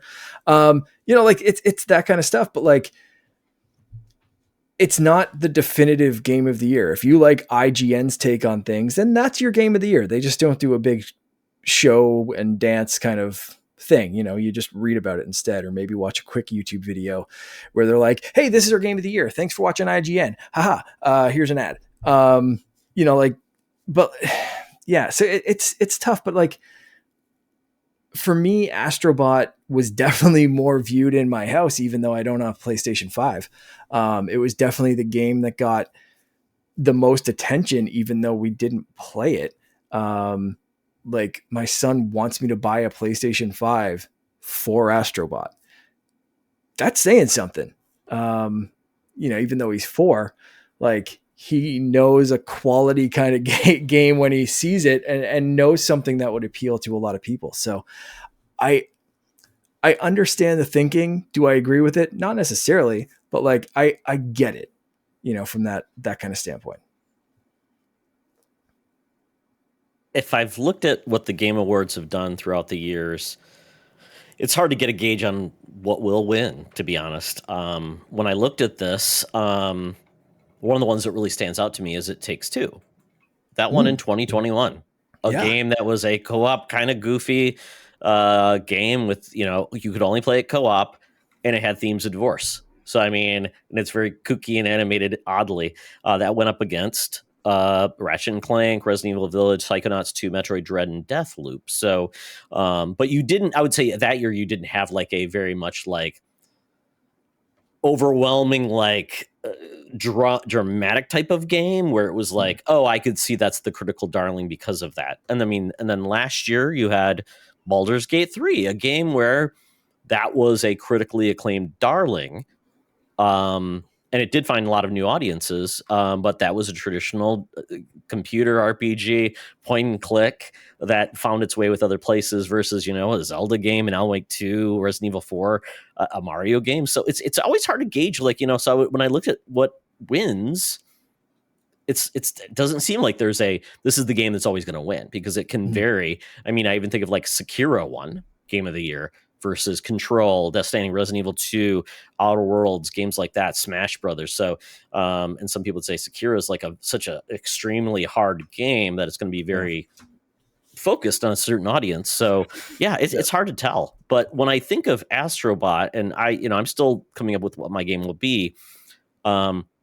How many third-person action platformers can do what Nintendo does at the level Nintendo does? None. In all the years we've been doing this.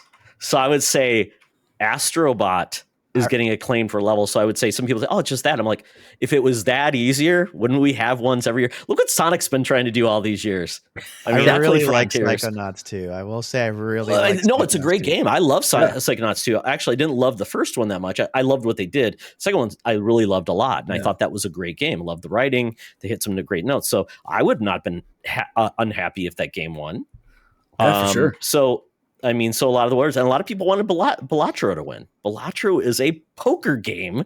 It's still poker. It's not like I came up with a new game. It's what is that one Star Wars game they play? Sabacc? Sabacc, yeah. It's not Sabacc. I mean, it's not like somebody created a game out of the blue. It wasn't like, what was the other? The Witcher had a game too. I mean, there's a wide list of games here that are for everybody. And you've got JRPGs, you've got so I don't know. I'm assuming there's 15 other games that got lost that weren't even nominated. So it's one of the things people said, the game of the year is like porn. You know it when you see it. So, I mean, that's the hard part. It's like, I don't know. But I thoroughly loved Astrobot. Balatro, I know what it is, and I've enjoyed playing it. But I can't speak to the other four. So, and I know a lot of people are like, oh, it's just Astrobot was just a nostalgia play. And I'm like, the nostalgia parts were fun. It was great. But I didn't play it for that. I wouldn't have kept coming back. It's like, oh, it's member berries. It's really amazing that they were able to do that. What I liked is where they recreated levels from a game. They said, you're going to do this as Astrobot. And they played around first. I'm like, that's really ingenuity. And every level had unique music and it was a great soundtrack. So I thought it was a great game. But yeah, I totally get why people would not agree because maybe that's not their cup of tea or they feel like a 3D action platformer just isn't worth discussing in the same verbiage as other games. So I don't know. Yeah. But that's it. What defines a game, right? Like it can be, we're seeing Balatro, Vampire Survivors is another great one. Like that will run on anything. That will run on a phone, an Xbox, a Switch, but it doesn't matter. And I've played it in every single iteration. I could have won last year, right? And fantastic game. And that's going up against, that's one guy that used to be like a casino slot developer and was like, hey, I can make a video game that flashes and goes off like a casino and it's Castlevania inspired and yay. And it's just amazing. But then that can go up against a game that has 10,000 people working on every aspect of it and cost $1 billion to make. And it's like, how the hell are these two vastly different games even remotely considered for the same award? It's like, it feels like someone shooting a movie in portrait mode on an iPhone 4 versus like a Scorsese picture, and they're both being talked about for like the movie of the year. Like it is very strange. Like video games in general are very strange because there's no like we'd almost have to separate it of like, AAA game of the year to like indie. But like I kind of like that everything's just thrown in there, and it's like, hey, here's a game about whatever, like a talking toaster that has feelings about his parents getting divorced or something, like, versus like, okay, never mind, here's a realistic like universe sim that took 50 years to develop and uses like the best technology in the world. It's like, how are these both considered, in the same sentence? Like it's wild. Video games make no sense. And how does like Call of Duty never win a game of the year? I mean, considering how epic it is and how much it does every year. Certain games just are huge and they're always part of something. And it made me laugh this year. The biggest game of the year to date is college football, and didn't even get nominated for best sports game.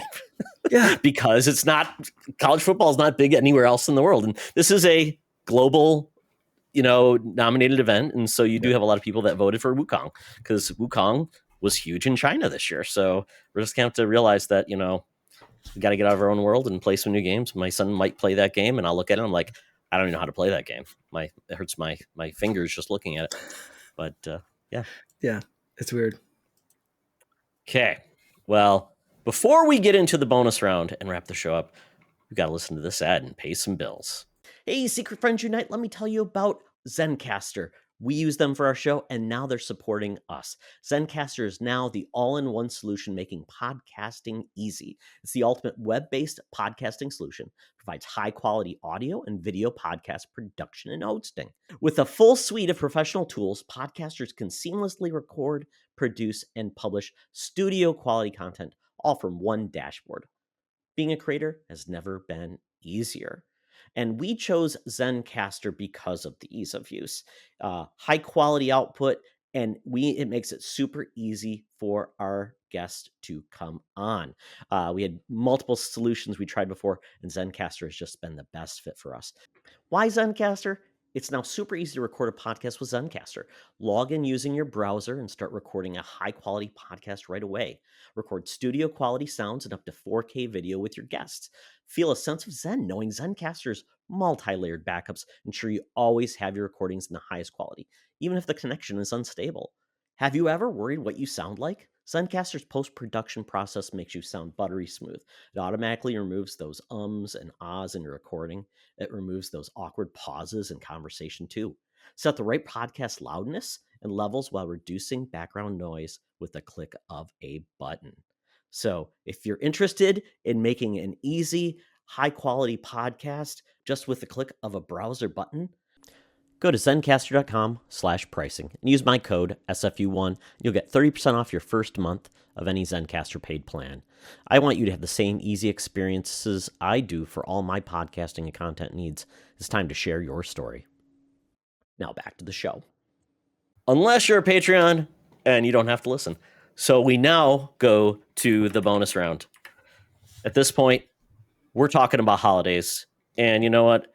I know we don't like to talk about it. Well, we all like gifts, to give and to receive.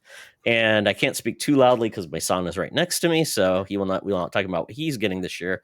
But you never know. He's 19 years old, so he knows that Santa is probably delayed this year until he goes to sleep.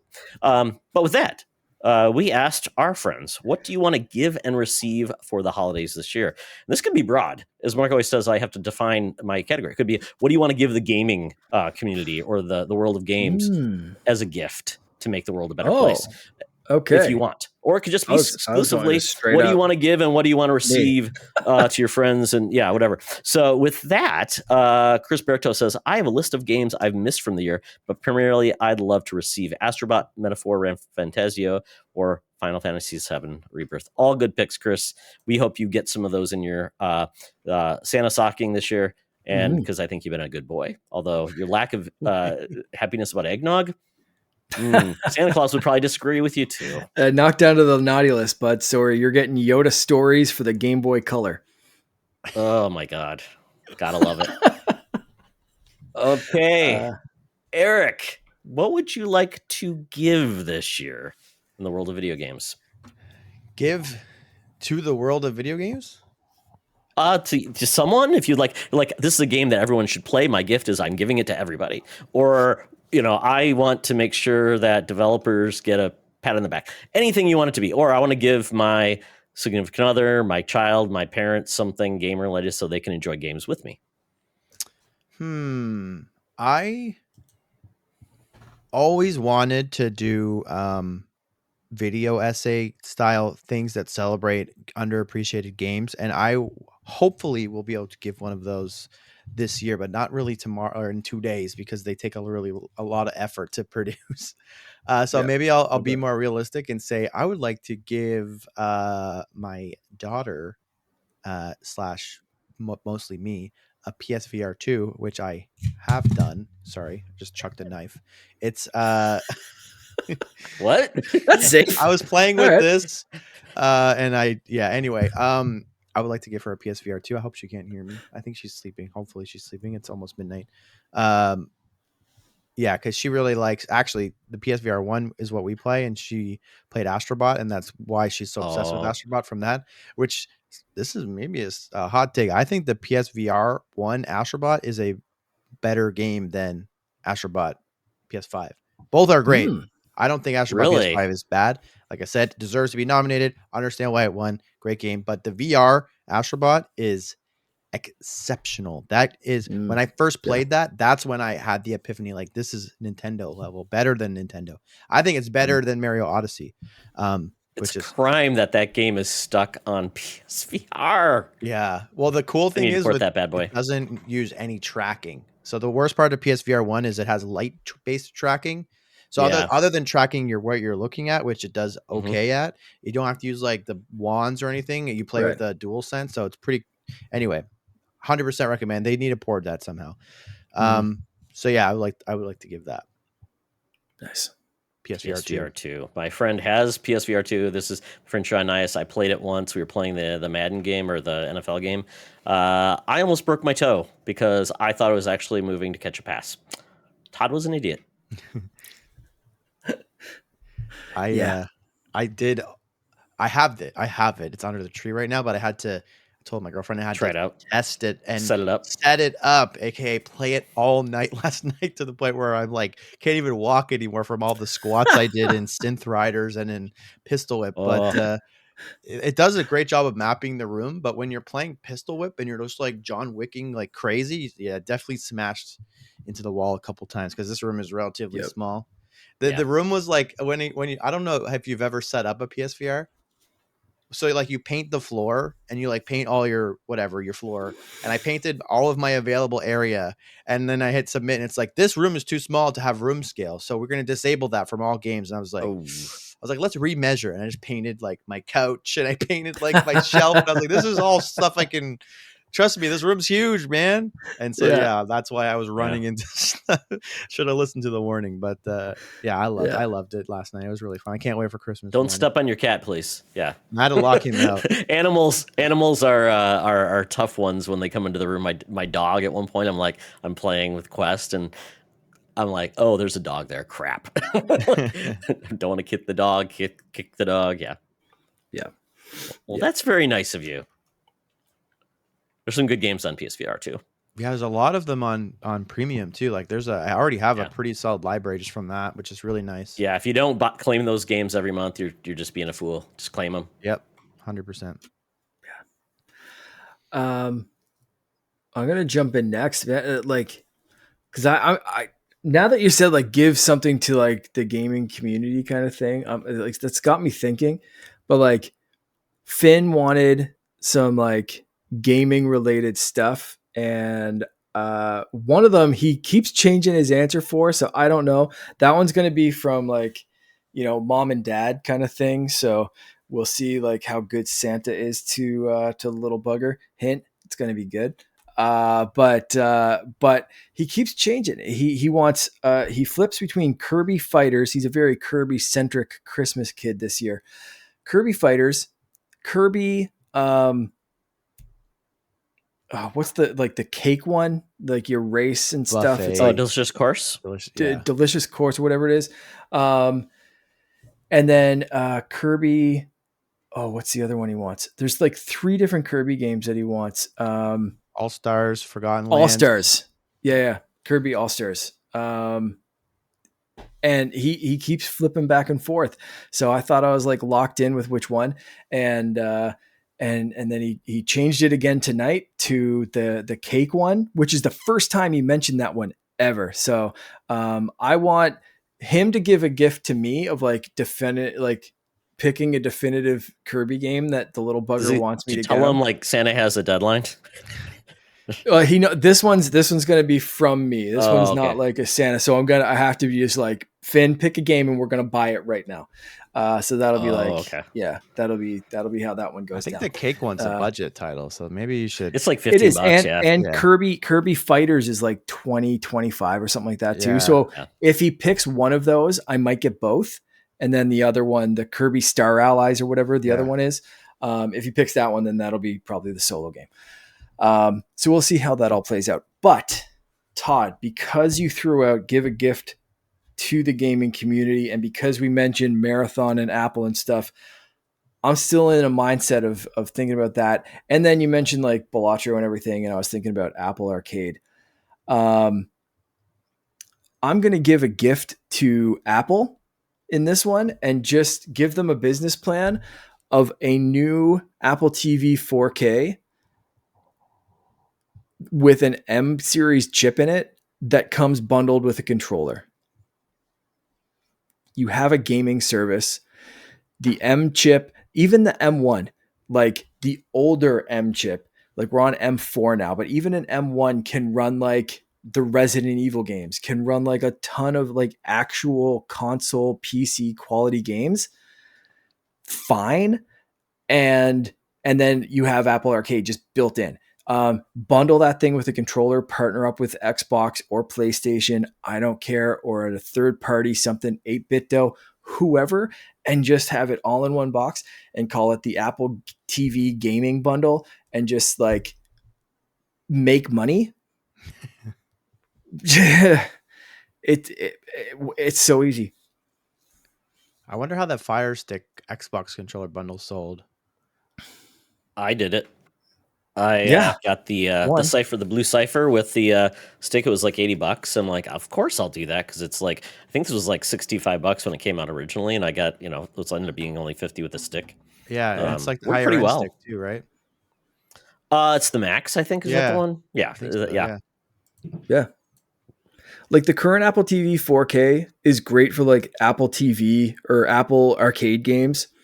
You know, like Sonic Racing, the old like Sonic games, like Cut the Rope, all that kind of stuff. There's a couple of different games that like Finn has really enjoyed playing on that one. The Ninja Turtles game, the Splintered Fate or whatever it was called. Like there's games that work really well on that thing. You give that thing a tiny bit more juice and bundle it with a controller so people know that it works with a controller instead of being like, yeah, it's buried in the settings that you can hook up an Xbox or PlayStation controller with this thing. Like, make it simple. Like Apple makes everything else that they sell except the freaking Apple TV. And it just seems like such a no-brainer. So Merry Christmas, Apple. Here's a plan to make more money because they need it, of course. I mean, hell, couldn't they just sell the Mac Mini? I mean, and make it your media For real, device? though, yeah. And, yeah, sure. And that could play everything. Games, and that yeah. And they've got games coming out for the Mac. So yeah, I think Apple's just really missing a huge opportunity. But they stumble into game and do well with gaming despite not caring about gaming. So yeah, it's so weird. so aloof. Yeah. Yeah. Like pre-order, like right now, if you go on the Mac App Store, like pre-order Control, the Ultimate Edition right now. Like there's games that they're showcasing in the Mac App Store that are like, hey, here's console quality games that run really well on the Mac. Stray, Grizz, like Civilization, like all that kind of stuff is just like right there, and they're just like, but we're not really gonna buy a put any phone attention that's to it. $1,100 to play Resident Evil 7. Like, which then why? Yeah. Who wants to do that? Yeah. I love that, Mark. Mm-hmm. What about you, Todd? Okay, so what would I give? So I'm giving 2 gifts this year. It is because the Switch 2 is coming out. So I'm giving Nintendo the gift of free money. And that is making sure the Switch 2 has Pro Controller Joy-Cons that are actually the size of human hands, have real sticks, real buttons that other third-party developers have already done. And I just think Nintendo should do that. If anybody really plays with the stick sideways and gets carpal tunnel with baby hands, really? I mean, that really what we're doing? But that's what I'm saying. That's my gift to them. Do it. You'll make money, Nintendo. Thank me later. Today's rumor is that the Switch 2 does have Hall effect joysticks. So correct. Yeah. Probably They finally will fix. Although the fact that they're using magnets to connect from what I heard, I think Hall effects uses magnets. So that just seems like magnets upon magnets. Is that just a bad idea? I don't like the idea of magnet rails, but I feel like everyone's praising it as a good thing. But I don't get that one either. Switch, I feel like I'm putting pressure from my palm on it. That's the new gimmick, though. They're like, well, we got to do something different. Well, instead of sliding, you're snapping. It was the same rumor with Apple Watches this year, and like this isn't a new Apple Watch, but like I can't imagine. Because like they pitch this thing so much as like you can swim with this, you can dive with this, you can do a ton of stuff, and you don't have to worry about your Apple Watch. But there was rumors that they're going to change like the strap thing with magnets, and it's like, is that the strongest GD magnet in the world? Because how am I supposed to confidently dive in the water or do any kind of water sports or activities with something that's held on by a magnet? Unless it's like a superconductor magnet that I'm never, ever going to get off. Like, don't replace something that's secure with a freaking magnet. I like the rails. Yeah. Yeah. Well, you're going to get instead of a that, you're going to get a smack. I think you're going to get all their videos for the Switch 2. I think you're going to mess up in Zelda, get mad, squeeze the Joy-Cons in frustration. They're going to undo, and then your Switch is going to fall to the floor. It's going to break. Yeah. 100%. You love it. Unless they have like wrist straps that attach to the tablet and then it falls and just hangs there. Yes. Yeah.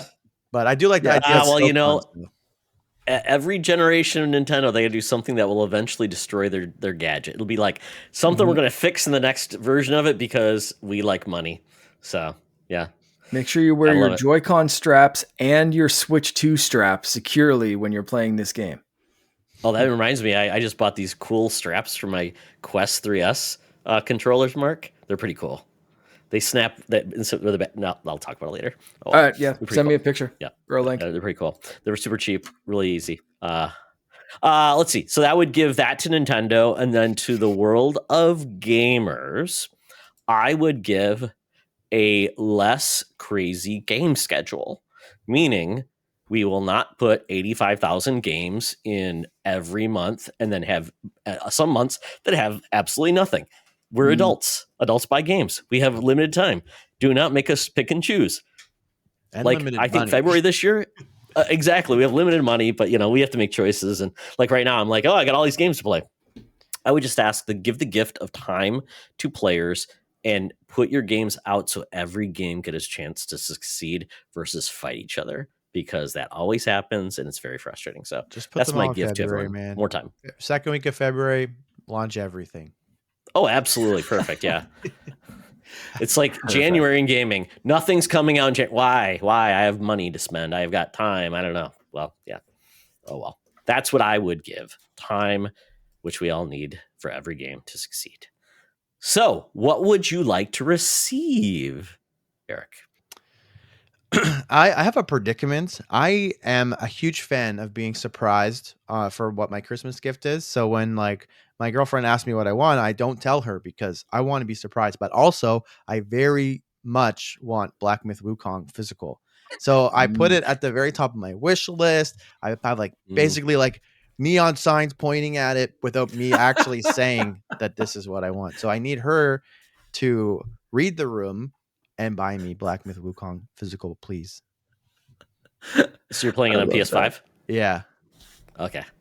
Because I'm like, it's not on Xbox yet, and I think you can't get any physical games on Steam. It just does. That's not even a thing anymore. Yeah, the reason why I didn't get it at launch because I was waiting for Xbox, and then Xbox just is like, we probably won't ever have this. I mean, if we do, it's probably going to be digital only, and then we're probably not going to have a lot of games going forward because I'm not even going to go down that rabbit hole. But yeah, I decided like if it does come to Xbox, which I assume it will, maybe it launches on Game Pass, which I wouldn't necessarily need to buy it there if that was the case, but also there is a very slim chance that a physical version comes out on Xbox because like Death Stranding just came on Xbox digital only.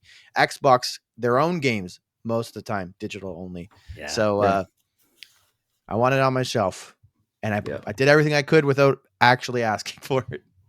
So we'll see. Tune in to after post Christmas, and we'll see. Yeah. So you're basically saying I want to be surprised, but please look at all my hints I'm giving you. Surprise me with this specific thing. And if I get it, it will be a surprise because I have no faith that this has happened before, and it just never worked out. But we'll see. You wanted the game with the monkey guy? I got you. What's that Dragon Ball Z fighting game? He turns into a monkey, right? Oh my god! Don't say that. Did I curse it? If I get Barking Zero, I will be very surprised. It's a physical copy of Ape Escape for PlayStation 1. There you go. Yeah. Exactly what Monkey Ball. No, Monkey Ball Delight, or whatever the new Monkey Ball game is. That's what you got. Banana Mania. Yeah. Banana Mania. Love it. Okay, Mark, what do you want to receive? Wind Waker on Switch. Or Switch 2, or like both. Like, let me play that freaking game again. Just that's like if you want it. What? You don't got I have a Wii U. It's still hooked up. I know it's still hooked up. I don't even know why I'm complaining about this, but I just want the convenience of being able to play the dumb thing on Switch. And my wife really wants to play Twilight Princess. So if they wanted to bundle those, that'd be like the gift of a century. But I'll pay full price for both. I don't even care. I'm stupid like that. So that's what I want. So you want Nintendo to give you? You want Nintendo to make them give you more money. I want Nintendo to make more money off of me. Yeah, that's okay. I would buy them too. I love that. Nintendo. I love that. Listening. Yeah, because it is funny how it works that way. It's kind of like, well, like Xbox said when they had the 360. Well, if you want to play a game with system not online, we have a system for you. Mark, Nintendo's saying the same thing. Eric makes a good point. We have a system for you to play that might not work anymore because it might have got bricked because you haven't played it in 5 months. So check it, please. No, I had the Wii U was on only a couple weeks ago. It still works. It's still fine. I can absolutely play this game if I choose to. It's upstairs. I could technically move it downstairs. How are you going to play Kirby's Canvas Curse, or what's the game? Yeah. Well, we had the Rainbow Curse or whatever. The Rainbow Curse, where you drew the pathways. That was a fun game. Yeah, we had that on a 3DS or whatever it was. Oh, it did. 3DS. Okay. That one worked. It got Finn's Kirby obsession sated for a minute, and I didn't have to break out the Wii U. All right. Yeah. All right. Okay. So Mark wants games that he already owns. Good to know. I'm not super hard to please. No, you also, aren't. I want to finish my Pokemon tattoo. Is that another one? Okay. Can I do that? No, that works. That works. The Game Absolutely. Boy down there. Okay. That works. That works. Okay. So what would I like to receive? So I've got two. So this may actually happen. I would like to receive an arcade cabinet. I've got this amazing gamer legend. Like, I will show you. Show and tell, folks. Show and tell. Hopefully, don't break anything along the way. We got this bad boy. Ooh. It's got a trackball. It's got like full things. Everything. It's great, and it has a thing you can play on a TV, but it just doesn't seem the same. So I want a cabinet. So my friend he got one built. So he's going to hopefully help me put it together, and it'll be amazing. I love arcade games. So that's what I would like to receive for one thing. But Todd asked something that, whatever I receive, I like to share. So, Capcom was pretty good this year. They brought back Okami. They are bringing back Onimusha. They made my heart's desire. This was Todd's Game Awards. Yep. The game they didn't bring back, very disappointed. Maximo? Beautiful Joe. Beautiful Joe. All right. Eric, you're just making it even worse. Maximo's waiting there. The army is sleeping. They need to get woken up. It is Beautiful Joe. He needs to come back. So I would take just a Beautiful Joe collection, like the 2 games, and there was like a DS game. Just start there. Just give me a collection of that. I'd be happy. Everybody else, because I think there's a lot of people that just don't even know what the hell Beautiful Joe, and they're like, what is this guy? Henshin a Go-Go, all the weird things, weird art style. What if they did a remaster for PS4? Just for PS4? It's only going there. Well, what would you say if they did that? Beautiful Joe, actually HD PS4. What would you do? Yes. 1 sec. What? What are you talking? Up. Did they really do this? What? I've never heard of this. Mark, am I being gaslit? I don't know. I did not know they re-released those games. He's actually grabbing this. I have no, he's going to get something. Either he's going to punk us or. What is this? What is Eric doing? All right, I got some bad news. Serious right now. Okay. I confused Beautiful Joe with I confused Beautiful Joe with Wonderful 101. Oh, okay. Wonderful 101. Got it. Yes. So another Wii U exclusive at one point. Yes. Wii U exclusive. It is now on Switch, PlayStation. Yeah, not even. But Beautiful Joe is in Wonderful 101, right? He is in Wonderful 101 because I own that game too. Okay, so I'm not feeling as bad then. Yeah, you're not off. 100% off. That could even be. I don't know if that game sold super, super well. So I would even bundle that in with the Beautiful Joe game. It's like all the Beautiful Joe appearances. Yeah, like why not have Beautiful Joe 1 and 2, the game or the DS game, and then Wonderful 101? Because you're not selling any of those games, so you do like a wonderful, beautiful bundle, and give them some love. So if I remember this right, Clover Studios, who did Okami, did they also do? Oh, they did. So this is the thing. So that studio is back at Capcom. The head of that is back making Okami. He also created Beautiful Joe. So it's all coming up. Todd. Hell yeah. This is going to have to happen. He also made God Hand, which that's a weird game on PlayStation 2. Don't do that. But I think the only game that Capcom has to bring back that they just choose not to is Dino Crisis. Which they made that weird dinosaur games up. Dinosaurs were coming from the sky. You had to kill them all. Exoprimal. Yeah, Exoprimal. Oh, yeah. So there you go. So that would be my gift to everyone. It would be for me first, but I would share is Beautiful Joe coming back. Come on, Beautiful Joe. It's time to go. Dino Crisis would be sick in VR. Oh, it'd be crazy. It'd be so crazy with the technology they've got now. Yeah. Oh my God. So good. So good. All right. Well, we have been good boys, I think, this year. So hopefully we do get to give and receive all the things we've asked for this year. But you know what? We obviously are very thankful, and we'd like to receive more followers, more people that listen to this show, and we'd like to continue to give awesome content to everyone who listens to this and have awesome guests like Eric. So Eric, thank you for joining. How can people find you around the interwebs? Thanks for having me first and foremost. You can find me over at Season Gaming. I do some writing over there along with a bunch of other really talented people, way more talented than me, probably, if you read anything that I wrote. You can also find me over on YouTube at Gamepositive YT. Same thing on Twitter. I honestly don't even know what my Blue Sky is, even though that's what I primarily use now. If I had to guess, it's probably my first and last name, Eric Buzanson, but I honestly don't remember. Sorry. But yeah, Blue Sky is cool. I'll figure that out one day. That's Game Positive, actually. Is it? I probably have 2. It is. Okay. Yeah, 6 followers on there. Hell yeah. Okay. I have 2. There's no way I have 6. Okay. At least I at least have 2. 10. Okay. I at least have 10. Okay. Okay. Yeah. Eric Bizantin looks like it's your main one. Yes. Oh, okay. I wasn't Yeah. sure. I tagged you on there. I'm like, I think that's Because you what you look. Yeah, 405 follow, like, or that's better. Yeah. more followers on this one. So I'm going to follow there. Okay. Thank you. ericbizantin.bluesky.social. So that Everybody do that right now. Thank you very much. I will say my YouTube channel is a kind of a barren wasteland right now, but it is primed for an epic comeback in 2025. So stay tuned.